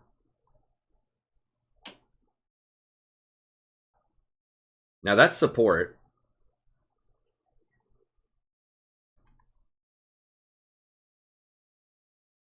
Yeah, so she likes the Scorch, Biscuit, and Boots. Huh. Why is she building GLP? What?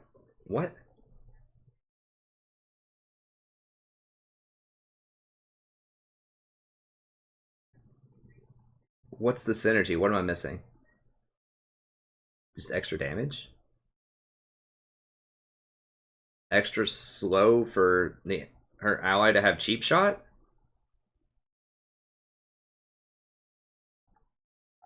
I don't understand the GLP. Okay, let me... Are other people doing that? Okay. This person's doing some weird... Okay, so he uses Kleptomancy a lot. This is the build... Now, he's lost a lot, obviously, so... I don't know if that's the best example, but this is the kind of build that I saw that I thought was kind of intriguing. I think he... Yeah. So you go for the Kleptomancy... I would rather have Celestial Body than Cosmic Insight, and then he likes to go for this for the extra HP. So it's pretty good against all-in lanes like Alistar here would be a perfect example. I think he's being really greedy by going Cosmic over Celestial, but either way, that's kind of how I saw it. He did win a lot down here with that build. So yeah, and then he likes to go tier, Redemption. He or she, I don't know, could be a she. It's this one. This one uses Airy. Yeah. I think a lot of people are moving towards the Airy now.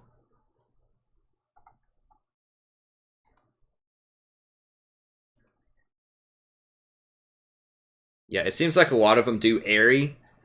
So Airy, Mana Bond. Wow, a lot of them like Celerity, though. Really?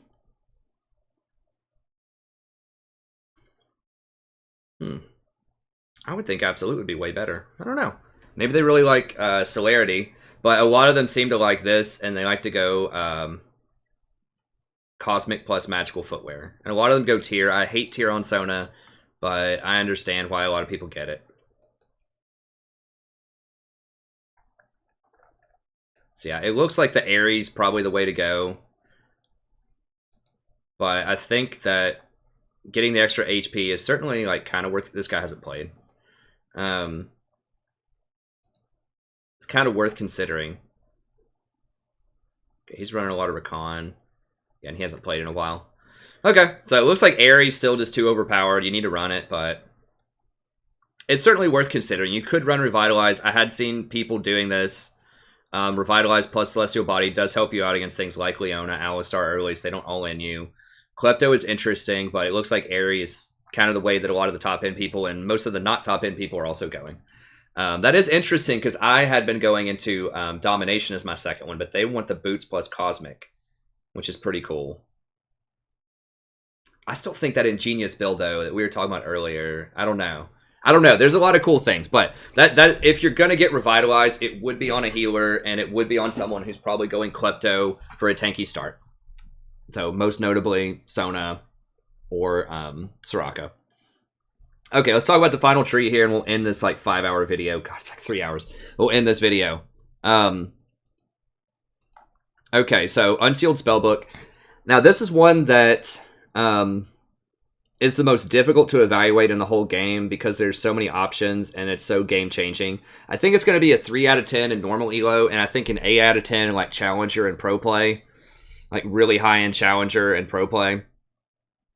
The reason for that is you have to have very good coordinated teams who understand deep level strategy about their picks and the enemy's picks and bans, and just overall macro play, game flow, and like just keys to winning, right? So that's a lot of top end stuff. You really have to know your game, not only as an individual, but as a team, and you have to have a very cohesive plan on how you're going to use the summoner. So the best uses I think we'll see at super top end play, like professional play, will be the top or the support will get it, and that's in order to have a double smite late game so that you 100% guarantee that you're going to get that Baron, or that you're going to get the Dragon. So I think that'll be massive. I would guess probably on a top laner. Because top laner can cheese and also take Ignite early. That's a cheese in pro play, by the way. Not standard, not the best thing to get most of the time is Ignite, but you can cheese and go Ignite early. You can go teleport in the mid game, and then if you're losing the split push or you're just not a split push top laner, you can go smite and double smite the objective. So I think that could be very useful. Or near the end game, you could, instead of taking flash, because who really needs flash on Fiora? I mean, it's useful, but you know, if it's really late game, would you rather have, you know, teleport smite on Fiora so that you could potentially port in and help your team like double smite an objective, or have flash? You know, I feel like if you had the option of getting, you know, having a double smite to help your team secure objectives, I think that could be really strong. So I think top laners are most likely to use this because they can do a combination of cheese early, switch to teleport, and if they need to, they can switch to smite for a double smite later. Supports could use it early on to run something like Ignite in lane, Exhaust in the mid game, and then double smite later on if you feel like you need to do that. Don't forget, it also reduces the cooldown of all of your summoners by like, is 25%? 30%? 25%. That's huge. So that means more teleports, especially in pro play. That's really, really good to have more teleports. So I think that's huge. So I think it's going to be pretty good. Another creative use could be you could have a jungler who can split push with teleport later. So you could potentially run something like an Udyr, or Zen's not a great splitter. He's okay. Udyr's the best one I could think of, who could potentially see some pro play, but his problem is he's really bad at team fighting, and because he's the jungler, he can't split because he almost always has to run flash early game. So now, later in the game, he could switch over, keep his smite, and run teleport, and then he could split push the other lanes while still being able to teleport in and smite if he needs to. So that's another option. And then, yeah, the cheese top laner that I mentioned before is where they could run Ignite, or potentially even Ignite and Exhaust early on, just to like 100% like completely crush that. That would force the enemy jungler to come top like 100%, or that lane's going to die. And so you could force a fight top lane between your jungler and their jungler. And if you draft someone who's very strong early, and you draft like a really oppressive early game jungler, so for example, let's say that you draft Ezreal on your team, and you want to run a top lane, I don't know, like a Pantheon. They probably won't run Pantheon in pro play, but like Gnar or something early on, Gnar or Kennen, and then you draft Ezreal, and you have your Gnar, your Kennen take Ignite and Exhaust early, and you just like can zone them off the wave starting at level 1, and then you just have your Ezreal path top lane, and then just like start invading the enemy jungle, and you could have your Kennen or your Gnar just hang out there and just like invade with you. Like, I feel like there could be strategies where you could just run something just like super oppressive top lane, just like ignite, like I said, ignite exhaust on someone who has like a jump, like a Gnar or a Kennen, something like that, and then just bully the crap out of top lane, communicate with your jungler, pick an oppressive early game jungler, and just completely shut the top out of the game. And then later on, if you need to, after you've dominated them hard enough for 5 minutes, then you can switch over to teleport. So I feel like there will be very intricate uses. You could do this bot lane too. You could have the support run Ignite Exhaust bot lane. So just run something like Alistar, Ignite Exhaust, and just force the jungler to come down there, basically. Like, yeah, the jungler can camp you and come down and punish you for not having flash, but your team can coordinate around that and have a counter gank ready to go. So I think it'll be this will be the most interesting rune by far in pro play, because I think there will be so many different mind games with this. Because then you're going to have to think, well, how do I counter this? Do I run a top laner with Unsealed Spellbook, and do I run Ignite Exhaust? Or do I run, one of these things on somebody so that I can have double smite later? Do I go next level and run it on 2 people so I can have triple smite late game, and so I can oppress both the top and the bottom lane? Do we have the support run it and the top laner run it so that, the jungler can't be in both places at once? Like, I think there's going to be a lot of mind games with it. So I think this could be like super good in pro play, and there's so many mind games and just so many like troll possibilities with it. But I think the threat of Ignite Exhaust early is going to be real, and I think the threat of double smite or a split jungler could be real as well. Now, obviously, if you take something like Udyr in pro play, it's going to be telegraphed. You're going to be running this, probably. But other things may not be as telegraphed. Like, they might be able to read from your draft, okay, they got Ezreal jungle, and they have a Gnar top lane. They're probably going to do it. But maybe not, Or maybe there's some kind of counterplay to it. I'm not really sure. What you lose here is obviously you're losing aggressive options, right? So you're not taking... you're not taking things like whatever it is, shock, whatever. You're not taking airy. You're not taking blanking out, electrocute. Sorry, I've been doing this for like 3 hours. You're not taking electrocute. You're not taking airy, so you're losing out on your sustained damage. So you really have to leverage and make it work in the early game. So I think it's very fascinating. I think that you can't really use it that well in solo queue because, like us, if you take, I guess you can take Ignite Exhaust top, but then their jungler might just camp you and your jungler may not help you. For example, you can try to go double smite, but then, you guys may not be able to coordinate when you're going to hit it. So I think it'll be kind of bad in solo queue, but I think it'll be really, really good in pro play. Possibly 11 out of 10. If it's like really super meta defining and broken. I guess we'll see. But I expect to see it be really, really good with some smart pro teams and be really bad in solo queue. Okay, Glacial Augment. It's interesting. I don't think it's worth the cost most of the time. It's okay on someone like Brand to make sure he hits his skill shots. You have to sacrifice a lot of damage. You don't have Electrocute. You don't have Airy. And the Inspiration Tree overall is very weak for damage. So on damage champions, it's probably not great. I could see someone like Kennen is like the best user of this, I think. The reason for that is he's a bully top lane that can he can definitely leverage having that. A lot of times Kennen, if he goes on hit, Kennen will want Frozen Mallet anyways. This saves him that buy. And then Kennen also wants Stopwatch because, well, I guess on hit Kennen doesn't want Stopwatch as much. This would open up a build though where Kennen could go Glacial Augment early for the harassment, and then he could get Zhonya's Hourglass later. So like AP Kennen with Glacial Augment could be a thing, maybe even in mid lane. And this would be very good with Cheap Shot. Because you auto-attack somebody, it slows them, and then you automatically get the Cheap Shot in. So, like, every, Glacial Augment's like a 5-second cooldown or something.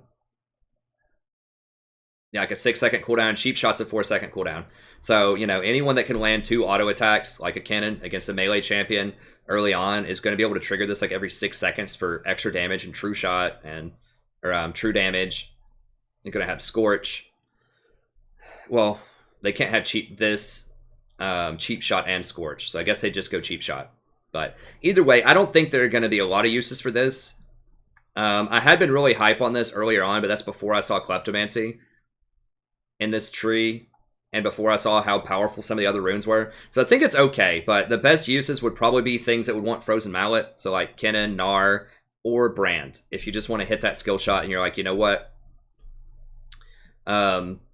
you know, I can sacrifice a little bit of damage because if I hit my full combo, I'm going to overkill people. Like, those would probably be the best candidates for this. But there aren't going to be many, I don't think. I mean, once again, there's 140 champions. The inspiration tree, you know, is the weirdest tree by far. But it's got to be on somebody who doesn't naturally have a slow, because remember, slows don't stack. It's got to be someone who doesn't naturally have a slow that really wants to be able to hold people in place so that they can hit skill shots or harass them a little bit more. So, I mean, like I said, Kennen's the best case, because not only does he have auto attacks that he can do that with, that's going to help him land more of his Q shurikens. And he has enough range where he can really apply that pressure. So I think Kennen is by far the person who would use this, if anybody does. Okay, the next one is Kleptomancy. I think that it's probably an 8 out of 10 for most people, and then a 9 out of 10 in really high elo. Possibly 10 out of 10 in high elo. First of all, it's the most fun rune in the game by far. You get a ton of consumables. It's hilarious. You're always trying to like land just one more hit in there, just so you can get more stuff. So it's very well designed from both a fun and a power perspective, I think. It's not too oppressive, though, I don't think. Some people are saying it's super OP. I don't think it is, because you're giving up other stuff. You're giving up Electrocute. You know, you're giving up Airy, both of which are super strong. So it's a big trade-off to get Klepto. Now, if they nerf Airy a lot, which they're going to nerf that, then Klepto might be even higher. It might even go up to 10 of 10 on certain champions, like Sona. But it's pretty difficult to evaluate. A lot of the top players were using it when I wrote this up yesterday. As you can see, some of the Sona players, a lot of them have switched back over to Airy. But I think a lot of people were trying this out for fun, because it's really fun. So it's tough to tell if they're playing it because it's good or because it's fun. So I think Airy's probably better. Like, this will give you 500 to 1,000 gold over the course of a game. That's just including the 5 gold that you get from hitting people and the bags of gold. The other stuff that you sell, I don't believe counts towards that. But you get a lot of consumables, and it gives you a ton of sustain in lane. You get all these potions. And you can get elixirs. And if you really know what you're doing, if it's a top-end player and you get an elixir level 2, you just go all in and you can't lose any of them. Pretty much, like the one that gives you extra health, the one that gives you AD, or the one that gives you like healing and ability power damage. All of those are a green flag to go all in level 2. And like challenger players are going to know that. If you watched I'm a Cutie Pie, who was playing this on Ezreal, you'll see as soon as he hit that elixir, he popped it and just went all in level 2. One of his recent videos, and just killed him. Like at lower elos, you know, like silver, bronze, probably even realistically like gold, platinum, maybe even low diamond, they're not going to leverage that. They're going to see an elixir and say, "Oh, that's cool," and they're just going to keep farming. But like challenger, it's like ding, as soon as they hit it, it's like boom, pop it all in. You know, and they'll walk away with like 5% health, but they know the limits. They know what that elixir does, and they go all in with it immediately. So, you know, I think that it has the potential to be really strong. Now, on Sona is the best case. I already talked about Sona as far as supports. Soraka can kind of use it too. It has to be someone who can spam something, because it comes up every 2 seconds. So it needs to be someone who can do something within every 5 seconds to really be worth it. It's only great in lane most of the time. You can't get autos on other people like outside of lane as a support. It's just too dangerous. Just walk up and try to auto somebody when it's a level 15 Talon and you're Sona, like level 11. You're not going to do that, probably. Now, Ezreal is an exception, and he is very, very good with this item. So how it works with Ezreal, whenever he Qs, his Q actually procs it when he hits people from a long distance. So he's got like 1200 range, spammable ability that's, you know, like a 2-second cooldown that procs this. Okay, so in lane over and over and over again. If he misses with his Q, he can just auto attack him and still get the proc. As long as the Q doesn't hit a minion. If the Q hits a minion, then it doesn't count. Like it nullifies it if it hits a minion. Goes on a 2-second cooldown. But, you know, he could proc this a lot. So a good Ezreal that can, like, hit these Qs consistently, or he can miss them consistently without hitting minions and then auto-attack, he gets a massive effect. So the big problem with Ezreal, historically, is that his power spike is much later. It costs a lot more gold than other people's power spikes. So he has to get tier, first of all, which is 750 gold. So that sets him back 750. And then his first item typically is Trinity Force, his first big item. And that's like 3,700 gold. It's like 3,733. So that right there, I did the math here, is going to be 4,473 gold.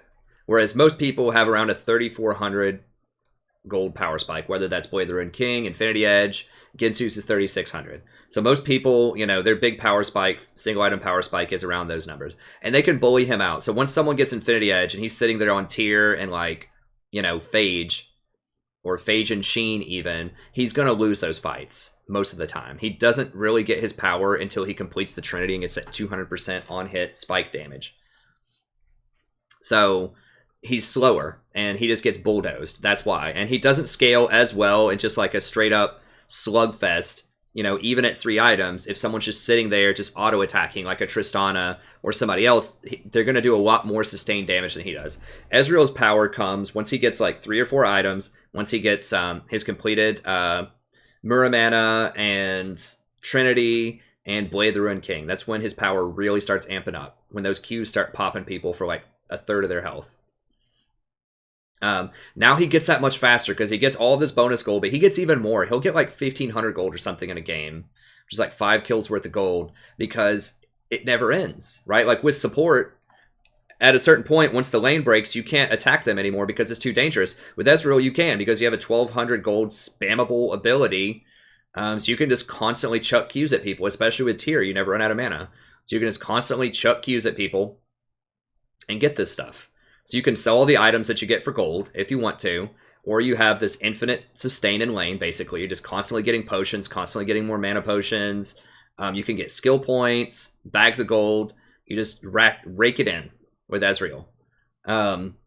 So yes, you are missing out on press the attack. Yes, you are missing out on lethal tempo. But you get free boots off of it too, which is another 300. And if you want, you can get stopwatch. That's going to clog up your inventory space, but you can get it and then build it into Guardian Angel later. That's probably really bad. I wouldn't do that. But it's okay. Like, you can get Biscuit Delivery System, which will give you some biscuits that you can either eat or sell in lane. Magical Footwear. And then if you're against an all-in lane and you're kind of scared, you could get the bonus health. Or you could just get Cosmic Insight and get 5% cooldown. So you're mostly doing it because it gives you an entire truckload of gold. And then you can rotate over here and you can still get things like Triumph and Coup de Grace, or I'm not really sure what else Ezreal gets. I guess he could get, I don't know, maybe Sudden Impact and Eyeball Collection. I'm not really sure what the secondary would be. I'd have to look at some Ezreal. I mean, let me just see. We can look at an Ezreal really quick. Yeah, he's number 1 because of that right now. I think it's kind of cool to see Ezreal up there as number 1. It's been so long since he's been relevant.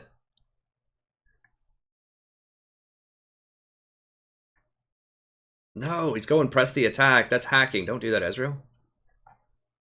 Okay, now he's going Klepto. Okay, let's see. Oh yeah, the Duskblade. Yes. I forgot about the Duskblade with it. That's hilarious. Oh no, it's a normals. He was trolling around. Come on, dude. Ranked. There we go.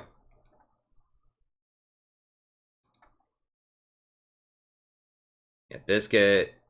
I wouldn't recommend Futures Market unless you're a challenger. Like you, I talked to. Well, actually, I haven't talked about that yet. Talk about that here in a little bit. But this is not good for the vast majority of the population. You'll see that in a lot of the inspiration trees. It's like really top end players are going to have the critical thinking and the team coordination to make some of this stuff work. But like, you know, people platinum lower, probably even diamond lower, honestly, are not going to be able to use this stuff correctly. That's a good one. Yeah, Mana Flow, Scorch. Okay, that's legit. That's pretty good. So I guess it'd be Mana Flow, Scorch. That's really good. It's 8%. You're missing mana when you have like 2,000 mana. You're missing 1,000. It's like 80 extra mana. That's really good. Is that what he goes here as well? That was kind of troll. Cleanse Ghost. What?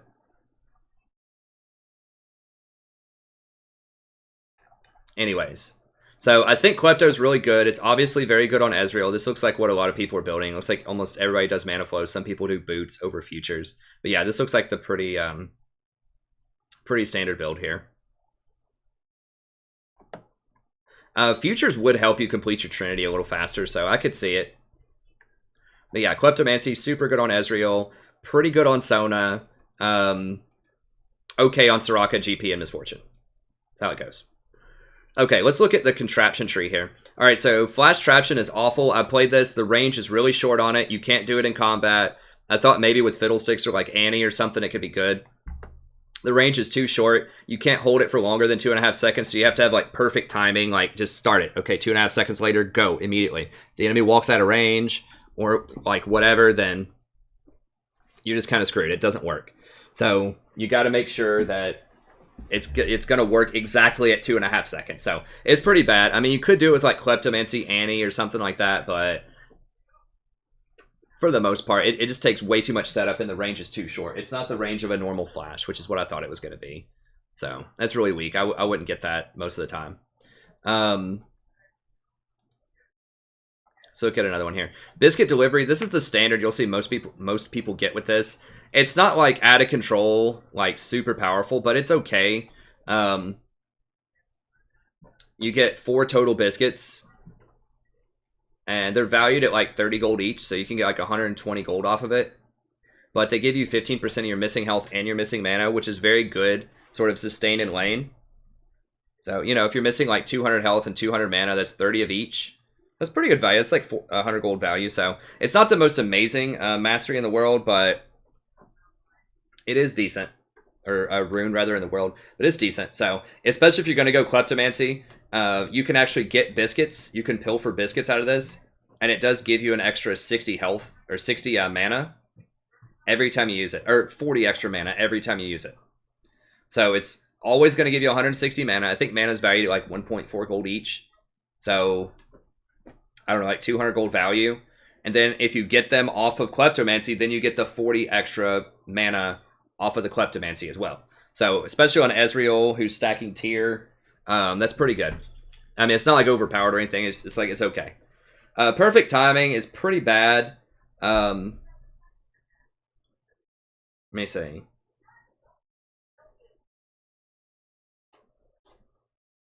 Wait, it doesn't cost 300 more to upgrade. I'm pretty sure.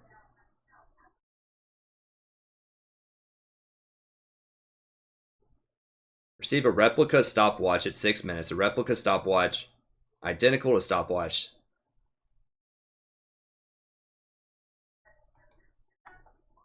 I don't think that's true. I mean, let me look here and see. Like, some of this Wikia stuff is a little off. I think you get a real stopwatch. Unless they nerfed it.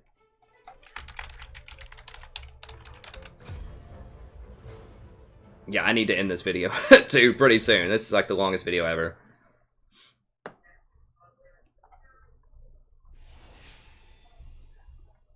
But I just want to be accurate here. Let me see. Collection. Runes.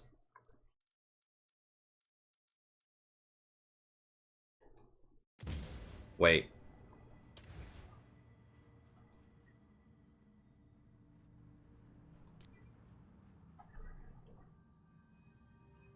Yeah, it transforms into a stopwatch. Okay, so that the website's trolling on that one. So you do get a real stopwatch, which is worth... yeah, that's off. You do get a real stopwatch, so it's basically 600 gold, which is a great value. But the problem is it just sits there and just collects dust in your inventory. You can use it once for a stasis effect, but for the most part, it just sits as trash in your inventory and just takes up a lot of space, which is not good when you're running Kleptomancy, because you want as many open slots as possible for those consumables. Not only so you can use them, but also so you can sell them later on stuff you don't need. Like if you don't need to use those elixirs immediately, you can sell them later when you go back to the shop. So, yeah, it's okay. It just like if it's gonna be someone who like first item Zhonya's, like a Kennen, or like AP Kennen, or like Fiddlesticks or something like that. First item Zhonya's, might want to use it. Everyone else pretty bad. Okay, tomorrow. Magical footwear is really good. So this is a solid value. You get 470 gold out of it. So you get free boots that have 10 extra move speed, and then you also get to upgrade to your tier 2 boots for 50 gold, which is really nice. So it's 470 gold value. If you get a couple of kills and assists, you know, it goes down to like, you know, 30 seconds off per. So if you get 3 takedowns, 3 kills or assists, then you can get this at 8 minutes and 30 seconds, which is pretty good. So it's just solid. It's better than the other stuff a lot of the time. Futures market is really weird. This is going to be one of those that's like, pretty strong at top end play and just absolutely worthless at lower end play most of the time. So what it does is you can get up to 150 gold worth of purchasing power and 5 per minute, which is displayed as negative gold in your inventory. So pretty much you can take out a loan. At 5 minutes into the game, you can get 175 gold.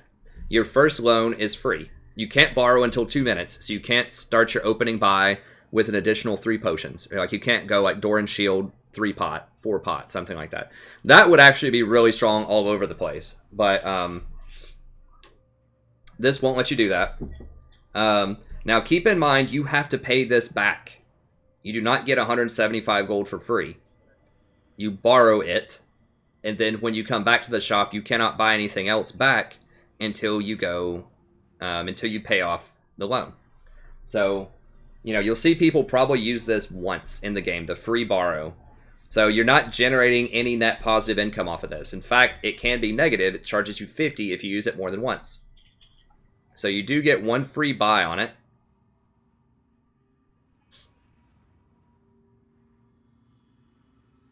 At least it used to say you got 1 free buy on it. Now maybe you don't. Maybe you do have to pay 50 every time.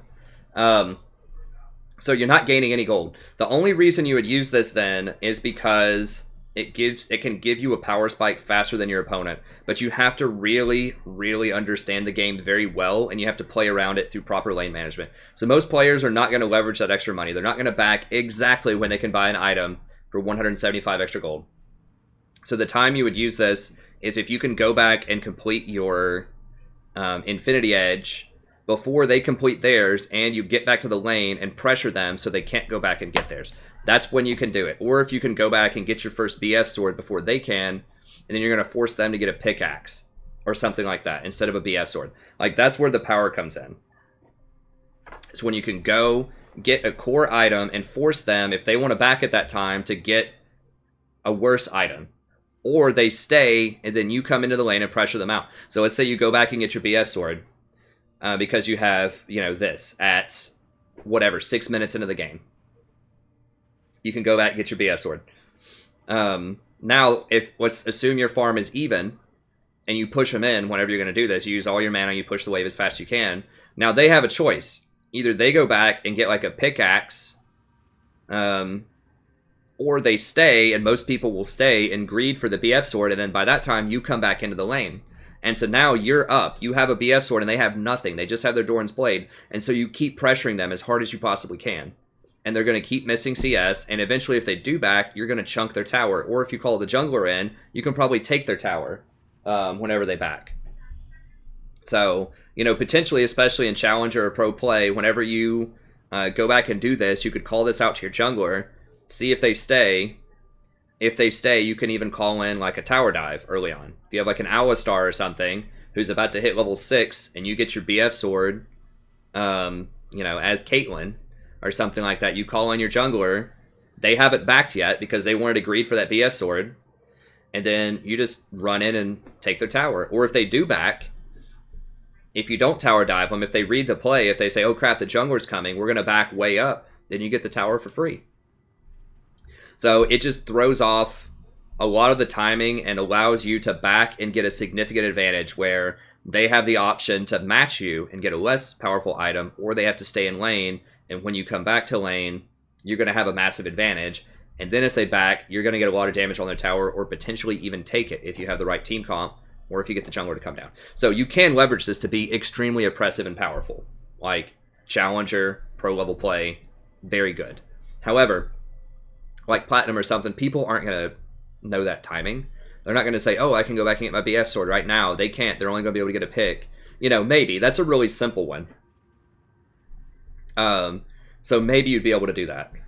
But in a lot of lanes, like mid lane, or if it's like different item differentials, so if it's like, you know, you're against a Lucian who's going to build Essence Reaver, and then you're like a Caitlyn who wants to build a BF, maybe you're just not sure when your BF is stronger than, you know, whichever items they're going to get their Warhammer or something. So you have to know like power spikes when you come back. You have to be able to farm consistently. So you have to keep the same or better farm than them. If you fall behind in farm, it's not going to be an advantage. So if you're planning on going back and leveraging this extra 175 gold, and you fall behind by 10 CS, then you're going to be down about 175 gold. So really, it's not going to be an advantage at all. You're just going to get the item at the same time they do, except you're going to have to pay it back. So you're still going to be behind 175 gold. So that's the problem, is you have to be able to, you have to have the game knowledge to know when to go back. You have to have the presence, like the lane pressure to go back. So if they're pushing it into your tower, if you're not pushing, then you can't back on time to get this. You have to be pushing into their tower so that you dictate the back time. And once you get back to lane, you have to actually exert pressure. You have to actually pressure them off the tower or call in your jungler or whatever. Like, you have to actually do something with your advantage. So you have to know how to get the advantage. You have to know when to go back to leverage that advantage, and you have to come back in and actually express that advantage to set advantage like 50 times, but to win the game, basically. So it requires a lot of game knowledge and proper execution to pull this off. So can it be really powerful? Yes. Is it powerful for most people? No. It generates no gold advantage. In fact, you lose gold off of it. So you really have to gain the advantage. Now, it's fine if you're losing gold. If you lose 50 gold off of the whatever price, the winding price, that's fine. If you're securing a kill, or if you're getting a tower or a dragon or something like that, that's fine. But if you're just losing 50 gold just because, and if the enemy is going the exact same build in masteries and they get magical footwear, so they're getting a 470 gold value, they're not having to pay the winding fee, then right there, they've already got 520 gold advantage on you. So one kill is probably not even enough of an advantage with this. You need a tower to make this worth it most of the time. Against an identical opponent who goes magical footwear, you need to get a tower to make it gold positive for you. So it's a huge gamble. You really, really have to make this pay off, or it's very bad. And I think for most people, it's going to be very bad. So, because magical footwear is such a great value, it's 470 gold, guaranteed. This is, you lose 50 gold to do it, and nothing's guaranteed. So, yeah, it's extremely risky, and I think it's just not worth it for most people. Minion Dematerializer is trash. It gives you some extra damage to minions. You can only use one at a time, so it doesn't really give you significant extra push power. You can't use it until level, like, past the first couple of waves. You can't even use it early on to gain a wave advantage to hit your level 2 first and, like, cheese them. Yeah, it's on cooldown for the first 2.5 minutes, so you can't do it for the early level 2. So it's trash. I mean, it can give you up to 9% extra damage. Like, there are some champions, maybe against, like, I don't know certain breakpoints, but maybe like with TF or something, where you're able to clear the backline minions like 1 level sooner or like 1 amp tome sooner with this. And you can really leverage that power spike because you're going to have more wave clear. You can use that on your first roam or something. Like, there might be some complicated reason, like with certain very specific timings with certain champions and certain matchups where you can leverage this, but it's extremely complicated. I just don't see the vast majority of the population being able to use this well. Although someone with something like TF that has a really good roam, where this gives you a very specific breakpoint where you can clear the wave, you know, a little bit faster, you know, 5 seconds faster, so you can roam 5 seconds faster. This might be worth it, but most of the time, no. Okay. And finally, Cosmic Insight. This is the standard that a lot of people will get, is 5% CDR. Isn't a great value. It's only 133 gold, but you also get CDR on summoner spells and CDR on items. So I'm not sure what the value is on those. They're okay. You also get the cap increased to 45%, which is kind of whatever. It's only going to matter really late game. But the item active in summoner spell is intriguing. So everyone likes summoner spells, and if you're a support that's running like Redemption, the item active would be pretty cool. So I don't know. It's okay. It's not like game breaking, but it's okay. So I said, you know, if each one of those, if the item and the summoner spell is valued at, you know, each one of those is half of a normal CDR because you can't use them nearly as often. So if it's like half value, then it's a total of 266. If you want to value, you know, it could be like close to somewhere between 300 to 350, maybe, if you value the item CDR and the summoner spell even more, but not much more than that. So it's a decent value. It's decent. Approach velocity, I think, is trash. Get 10% bonus movement speed when you're moving towards an ally impaired champion or an enemy whose movement you impaired. Now, if it was any enemy that's impaired, that might be a little better. for closing in with like Alistar or something like that. I don't think Alistar would be in this tree, but it's just extremely situational. I don't see why you would want that most of the time on most. Maybe like a Soraka who's like running towards somebody who's been crowd controlled, so that you can get in there and get that heal faster. But a lot of champions, I don't get it. I'm sure someone will find some use for it, but it's like super niche. The best thing I could think of, like I said, is maybe Soraka, maybe like Frozen Mallet Gnar or Glacial Kennen. Like Kennen might want that. The problem is Kennen's already going to be able to catch up to them because of Glacial. But maybe this helps him stay closer to them even more. I mean, how close do you need to run when you're a ranged champion, right? It's okay, I guess. I don't know. It's not okay. It's bad. just don't get it.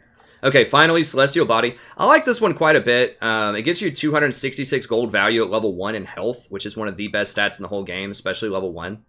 Now, it does lower your damage by 10%, but you're not really picking this tree for damage most of the time.